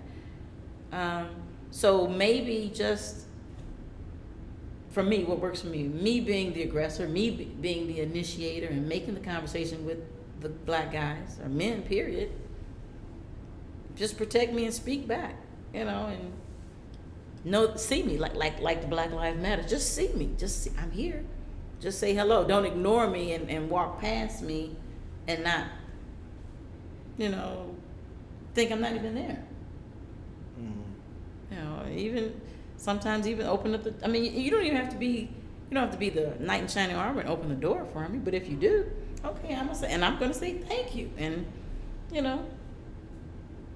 might even continue the conversation inside the store if that's where we're both going into the store or not. This is ironic because you kind of sound like how men sound when they're talking about women, because at least now in my generation, it's like it's the women who ignore, it's the women who don't speak back, it's the women who you say, hey, how you doing, or good morning, and they just kind of like keep walking and they make it a point to not look at you in your face and make eye contact. I thought that was the East Coast female. Is that everywhere? Well, because again, I said that's why I put, excuse me for cutting you off, but that's why I put that caveat on there. As a child growing up sitting on Lotus, I would say hi to the cars going down the street. Mm-hmm. I spoke to everybody. Mm-hmm. And Mama Barbara's outside talking, but I stayed on the porch. I'm just a very friendly person, and sometimes my friendliness was misconstrued. But I was like, no, I'm just saying hi. Well, I think today, it's the thing where if women make eye contact with a man, or if a woman says hello to a man, they think that the man is going to take it as an opening to like try to talk to him, and they don't want that. So to talk to them, talk to them. Try to like get their number or something. Okay. Yeah. So like, I know the fake numbers. I feel like I'm sorry. I feel like it's, it's a way of, not speaking or not acknowledging or ignoring is basically just a way to not have to go through having a man try to approach you. So I feel like maybe some women just choose to ignore, they choose to not make eye contact, they choose to not say hello because they think it's going to give the man an opening to come and try to, to talk to him like that. And I think it's kind of created a divide of, because I guess a thing nowadays is, when men get rejected, it's like, well, fuck you then, bitch, and this and that, right? And, women would rather not have to go through all of that, and they feel like, well, if I wouldn't have made eye contact with him, he wouldn't have tried to approach me in the first place. If I wouldn't have said hello back to him, he wouldn't have tried to approach me in the first place. If I wouldn't have smiled at him, he wouldn't have tried to approach me in the first place. So from now on, I'm just gonna have my resting bitch face and just look straight forward and not talk to anybody until I get to my destination. But that creates the animosity between the two, because now you got men walking around looking at attractive women that they'd like to talk to that they can't because they continue to get ignored. Yeah. And it's like the women are walking around ignoring people and not looking or not smiling at people because they don't want anybody to disrespect them. But by them kind of ignoring people, it just kind of builds up the animosity in the men. It's like a never-ending cycle. Yeah. Or whatever, which kind of like leads us both to really not like each other. Like, I really believe we're kind of in a day and age, and I could be way off, but I believe we're in a day and age where, like, women really don't like men for real. Like, it's weird because, like, women want to get married, but they don't like the process in which you have to go through in order to get to marriage. And it's like, as a man, like, I don't want to marry anybody who don't like me. Right. Well, I hope not. You know what I mean? Like, now I'm just, I don't want to feel like I don't want to feel like I'm the last missing puzzle piece to your dream life. Because I feel like a lot of women have this dream of like, yeah, I'm gonna live here and I'm gonna drive this and I'm gonna work here and I'm gonna be in this kind of house, and then what's that last thing? A husband. Yeah, that's what I need. Let me fill that placeholder. Yeah. And it's like I don't want to be the placeholder guy. I don't be just the guy in the tux. You know what I mean? Like, but that's what I've seen it. Like, I've seen where one day somebody will be posting or tweeting about how they can't wait to get married and they hate dating and they just want to skip the whole process and get right to the family part. And then the next day, man, fuck niggas. Niggas ain't shit. I hate them. They all trash. They all this. And I hate dating and I hate the process. So I was like, well, which one do you want? Because you can't get the one without the other. Yeah. You don't even like dudes. But you want to marry a dude that you don't like. You don't like. So imagine being a man, seeing that every day, then going downstairs and going outside and seeing a woman who's attractive and you try to start a conversation with her, she don't even look you in the face. And that's just how your week goes every week for months and years. But then you got to scroll your thing and you got to look at all these women saying that they want to get married, but then saying that they don't really like men. So it's just like, well, we don't know. I don't know what y'all want. I don't know. Yeah, they I don't know. They want to add water and stir man, I guess.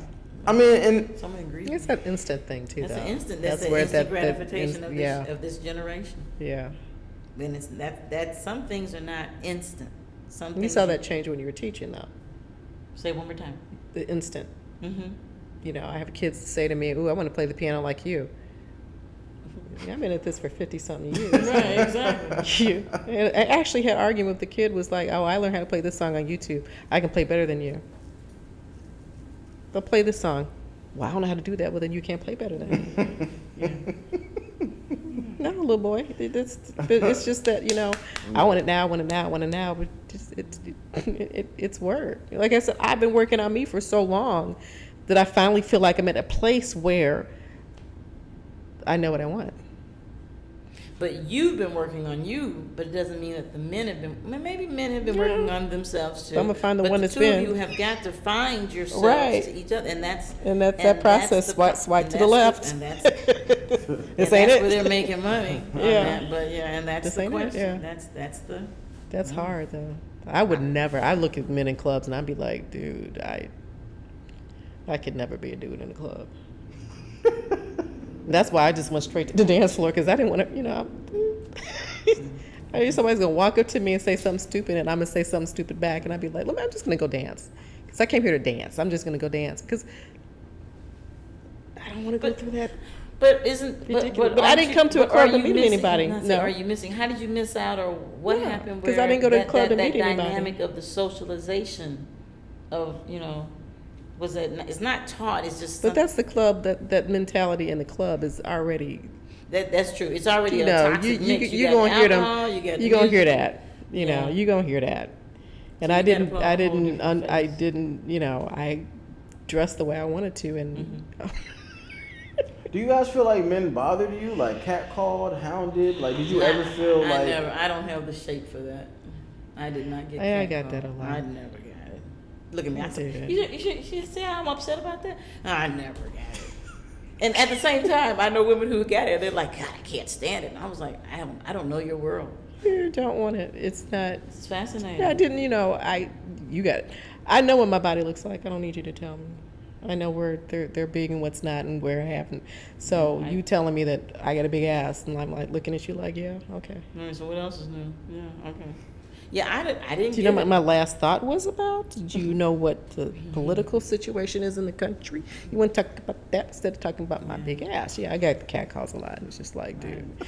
'Cause there's I a used to big- walk. I had to catch the bus to work, and I had this big purse, and I would just put my hand in my purse.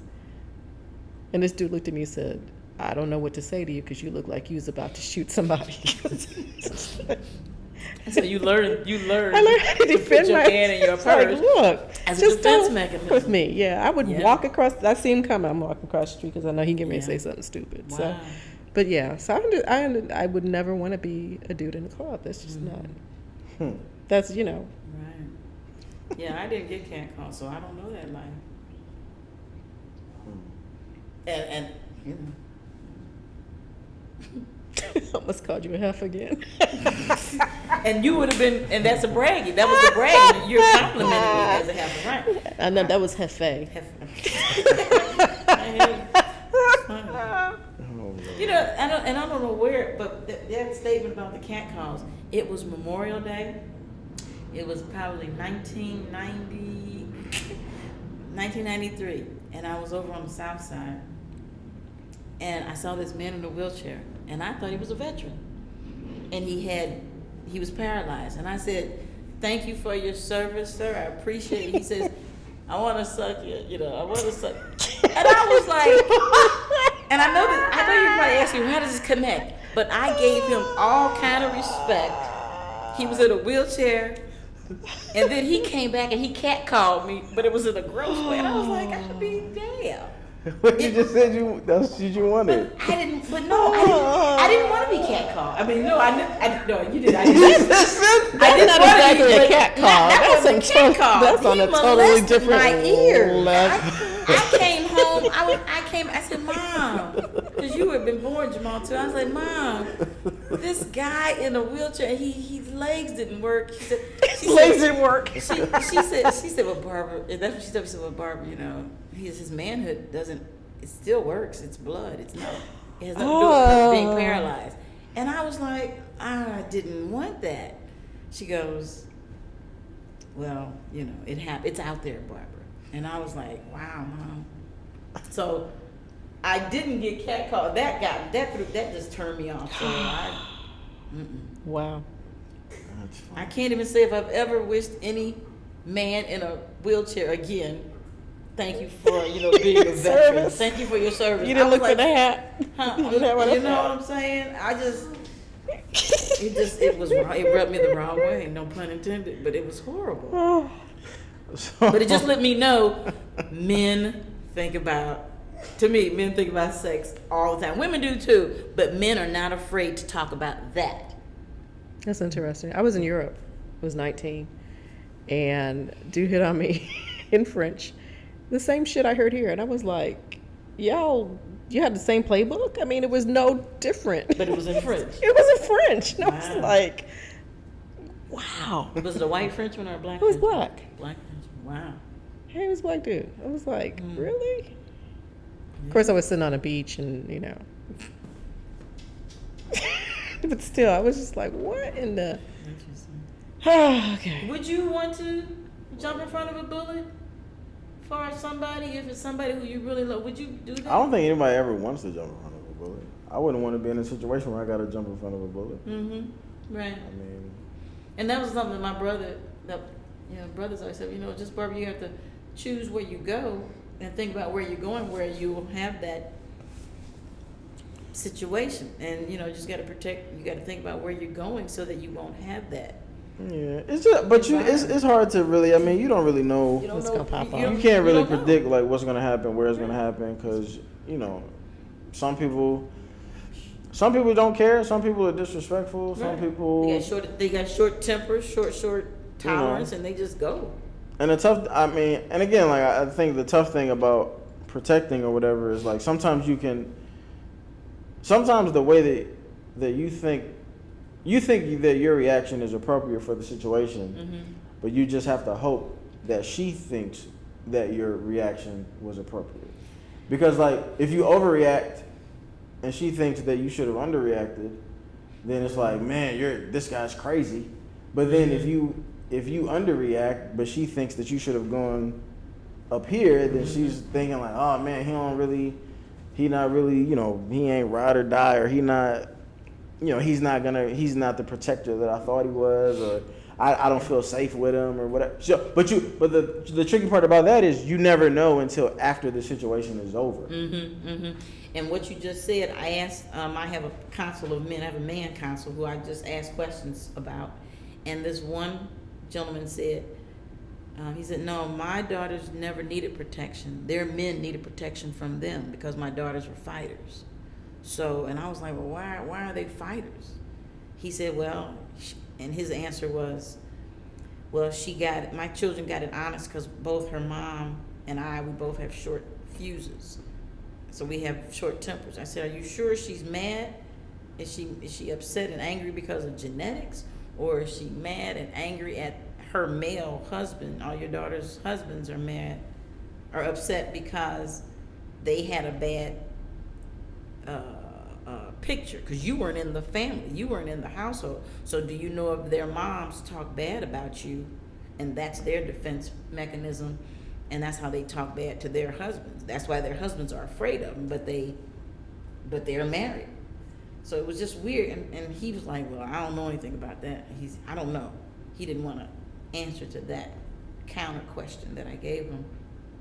But some women, like you said, if she's gonna see whether or not you reacted accordingly, hopefully in conversation leading up to, whatever, the first date, the fifth date, hopefully you can kind of, but you don't know. Hopefully you can flesh it. I was hoping you can flesh it out and see where she ranks or what's her expectation, because you're right. That's the thing. I mean, That is the the thing. physical protection part is something that you can't really ever plan for, Mm-hmm. because I don't think anybody goes out thinking like, hey, we're gonna get into a fight today. Yeah. Like, you ready? Like, you know what I mean? Like, Yeah. I don't think it happens like that. I think it just is more of an instinctual reaction, and And regrettably, today's world is a lot more violent or upheaval or chaotic, or there's something edgier than Right. back in our day.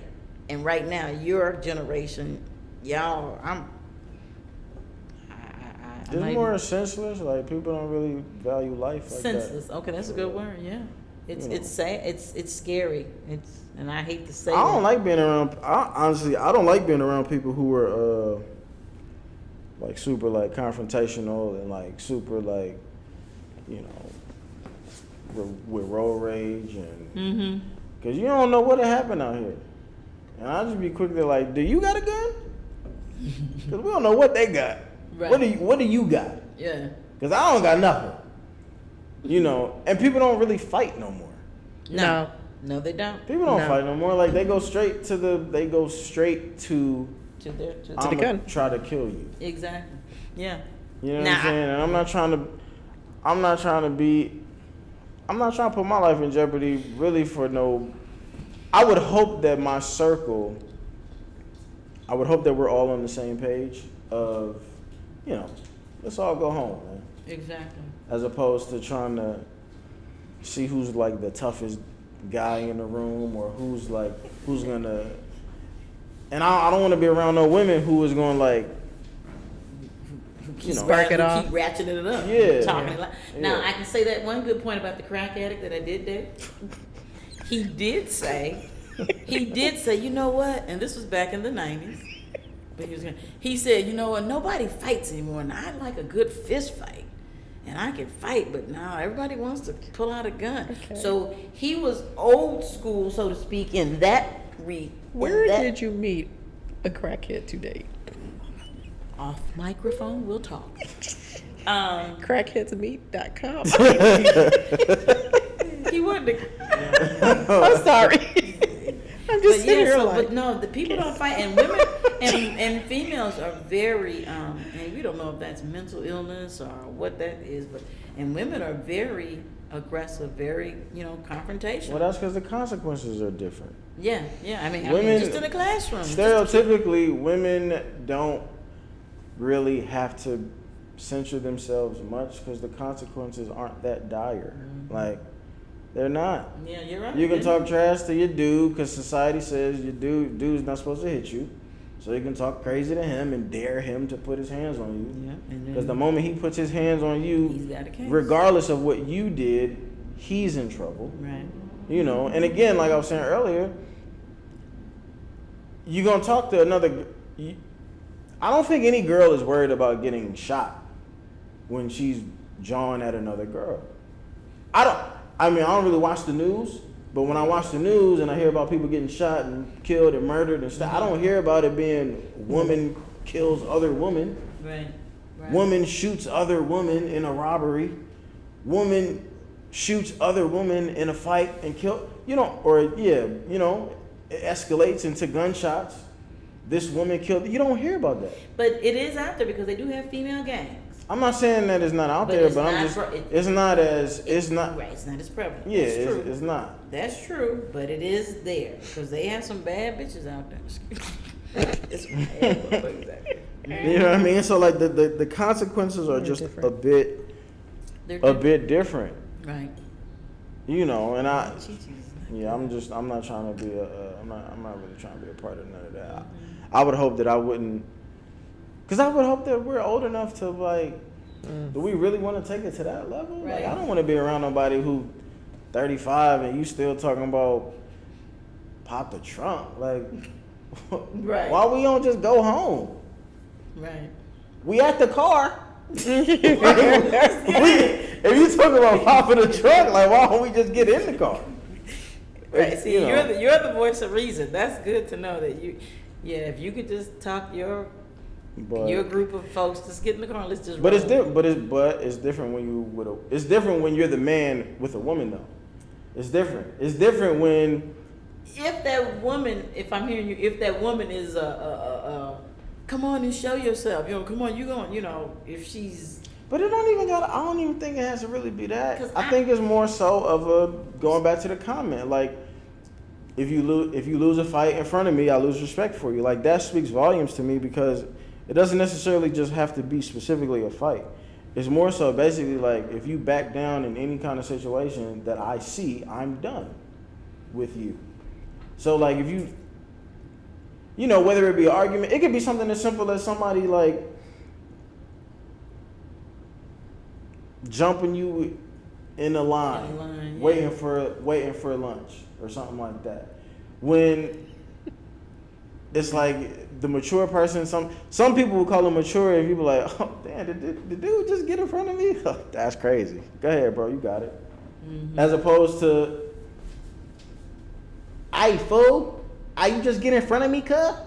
Nah, and now you in a fight. Right. Now you on the internet. Now maybe you win the fight, maybe you don't, but you look ignorant either way, fighting over who gonna get their sandwich first. Mm-hmm. Mm-hmm. But it's like, depending on the woman who might be next to you, she might want you to get in the fight. Right. She might see you as being in the fight as being her protector, because when you're out with me, no one is going to disrespect us on any level. Versus, you know what? I'm glad you handled it the way that you did, because we too old to be out here fighting, especially not over no sandwich. You know what I'm saying? And then you have a laugh like, man, like people is really crazy out here. Like they just, he had like, damn, like he ain't see us. Like, all right, it's whatever. Yeah. You know, but depending on the person who you're with, they could look at you in two different lights, and you just never really know. But that's the risk that, you know, that's kind of like what we're dealing with out here as guys. Okay. Because I'm not gonna, if the tables were turned, and I'm out with the woman, and a woman got in front of a woman, and the woman that I'm with lets it go, and she lets it, you know, go off her back. Right. I'm not gonna judge her and be like, oh, you a punk. I'm done with. I can't talk to nobody. I'm not gonna say what dude is gonna say that. Right. Right. Because Because for what?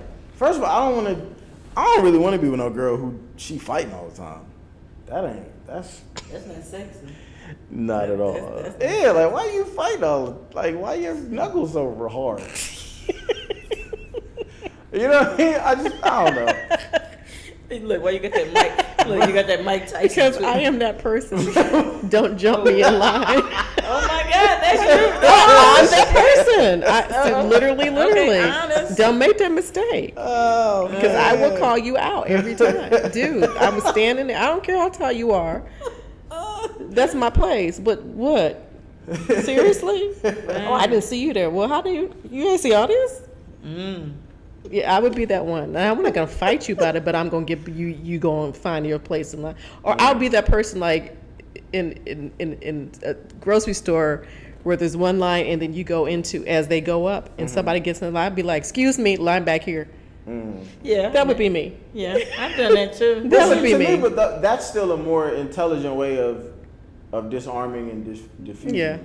As opposed to just, hey, nigga. Nah, that's Like, not you know, me.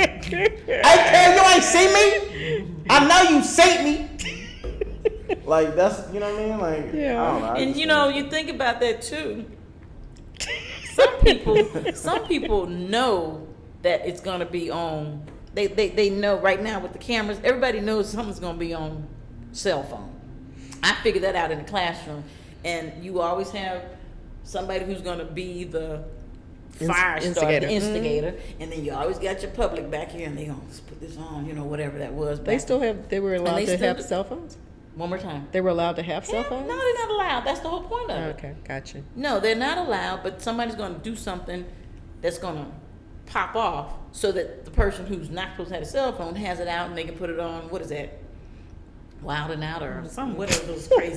TikTok, No, Snapchat. it's, World Star. thank you. Or World Shade Star. Room. Wow. Yeah, and they videotape it on purpose because they just want to look what Go I viral. got. They want to go. Thank you for the words. They're going to go viral.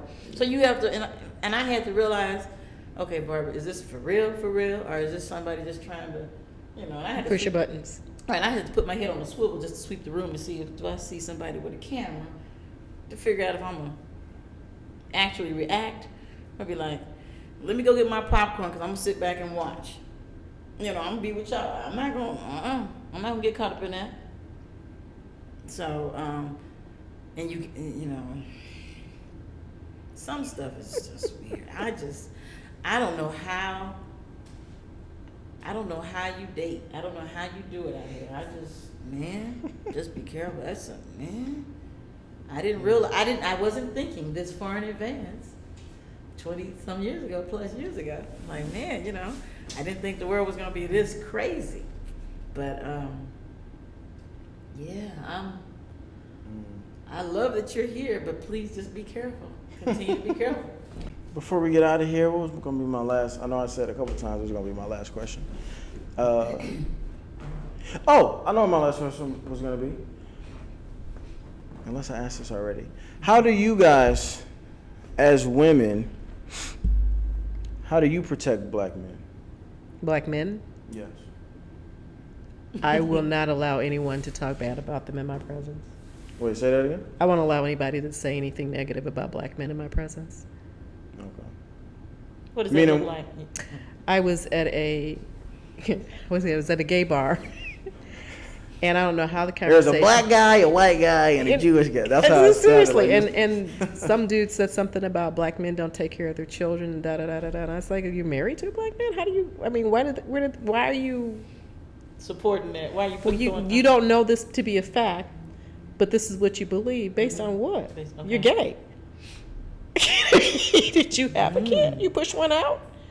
Like literally? Well, I didn't know. You don't know. You just He crap. was repeating something. That you heard, and I was like, no, that's not okay. I just don't. I don't do it. I don't want to hear it. Do you feel like black men protect black women in that fashion, where not necessarily physically, not even emotionally, but just in a sense of if somebody were to come in here and be like, yeah, man, I don't really mess with the black girls because they got a whole bunch of attitude and yada yada yada. Do you feel like in that scenario, other black men will step in and be like, oh, wait a minute, that's not true. Well, whatever. You tell us. Have you been in a circle where you've heard misstatements about black females, and then, if not yourself, but have you heard other men step up and say something? I've heard that. Obviously, y'all know I play baseball, so I play with a few black guys who like only dated white girls, and when we would have conversations about it, they would kind of get into like the stereotypes of black women, but they got attitudes, they loud, they hood, they difficult, whatever. Okay. And I would, the way that I would step in, it was just because instinctually it sounds offensive. It sounds offensive. It sounds like my first thing is like nah, like that's not true. That's not all the way true. But then I kind of got to check myself though, because I'm like, damn, I do know a couple of them who fit the description, but not all. Right. Okay. And that's, I guess, me being the way that I am, where I always kind of like see both sides of the coin. It's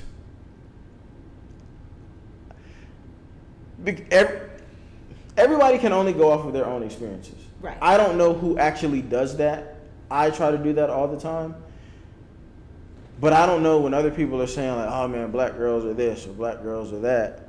I don't know if they're going off of their one or two experiences and they're just saying all, or if they've literally dated black women their entire lives and every single black woman that they dated have had all these characteristics. But then at that point, it's like, well, why are you choosing? Why are you choosing? Exactly. Yeah. They're choosing that type of woman because obviously that's familiar to them. So in one hand, I can understand why a person would say that.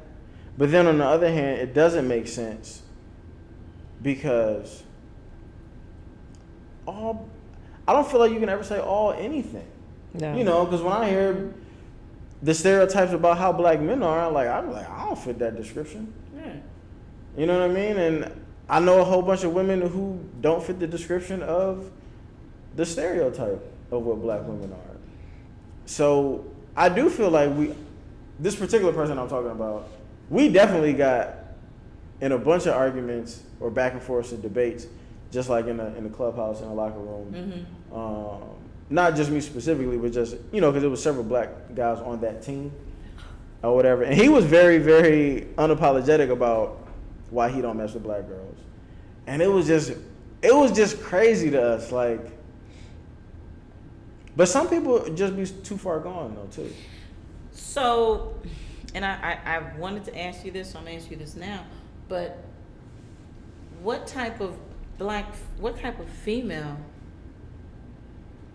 are you looking for? A female that's like me? Because they always say, you know, the daughters will look for a man that's like their father, and the sons will look for a mate, a woman that's like their mother. And it's weird because in my dating, even the crack person, I know my dad wasn't in crack, but the guy who did crack, there was a nuance about him that reminded me of my dad. A crack nuance.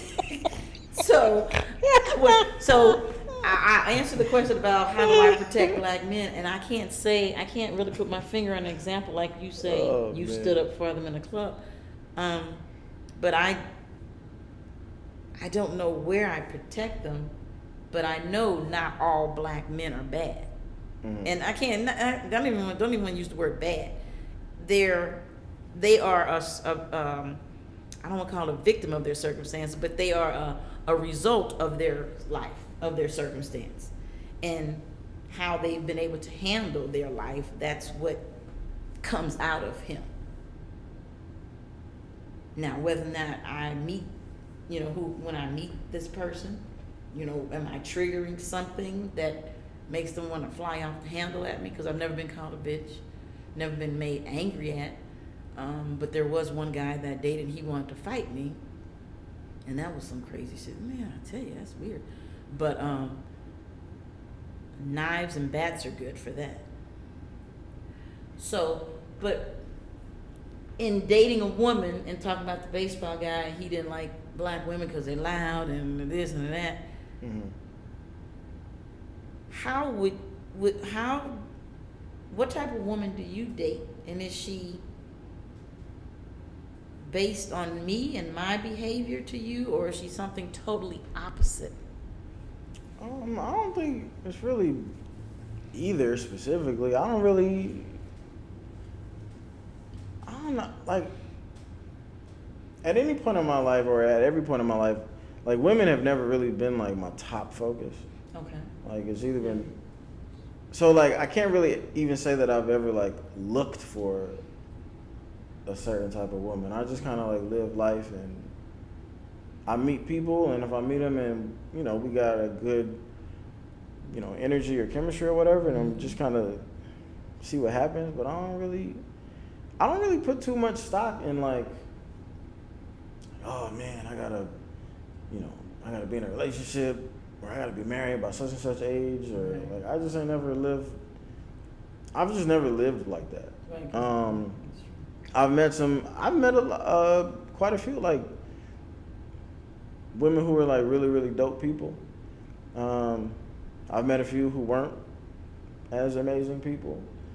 I have met women who were super difficult. I have met black women who had really bad attitudes. Mm-hmm. But I've also met women who didn't have bad attitudes.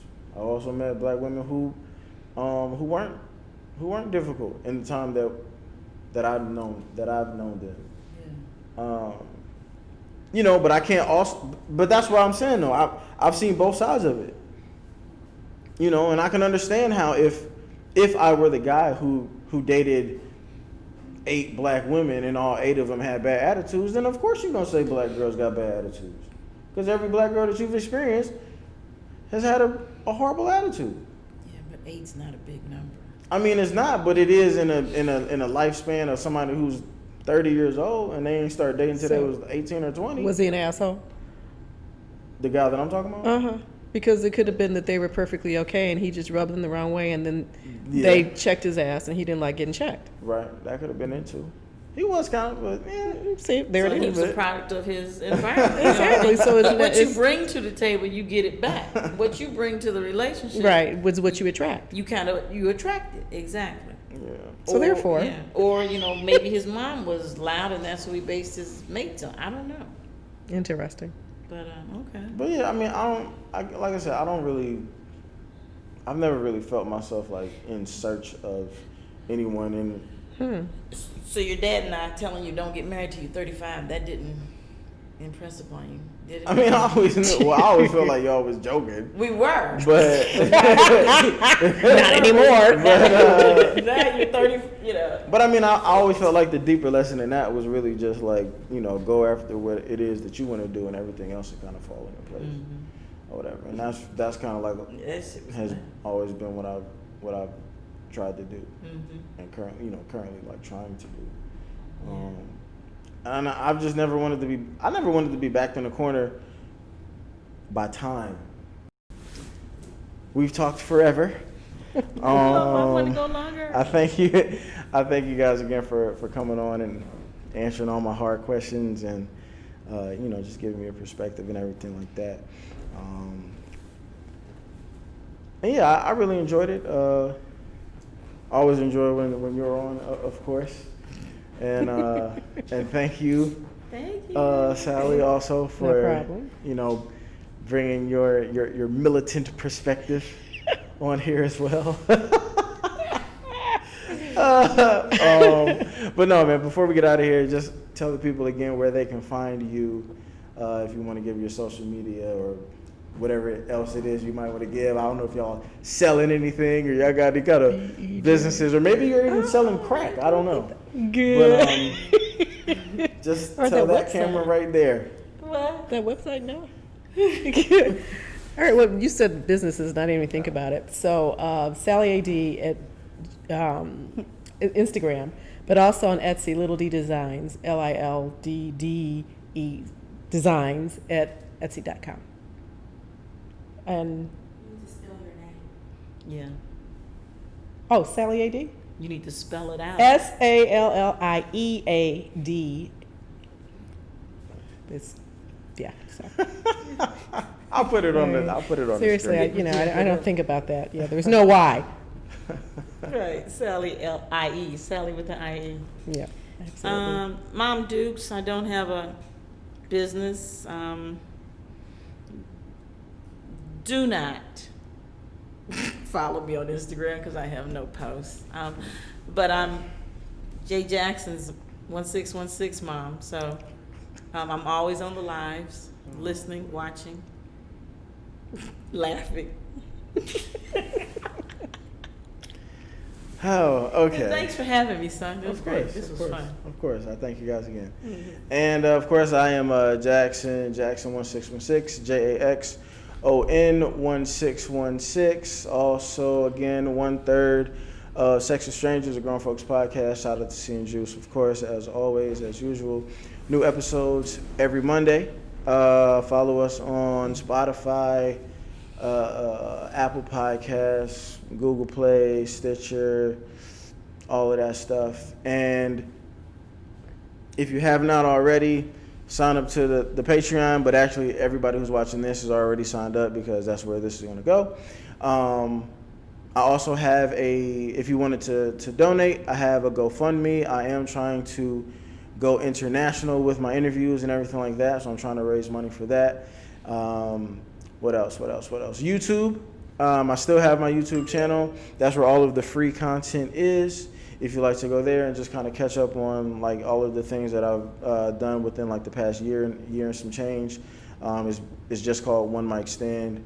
And then Instagram obviously is One Mic Stand, 1_Mic_Stand_. I think that's it. And once again, St. Louis, we are out. Thank you. Bye.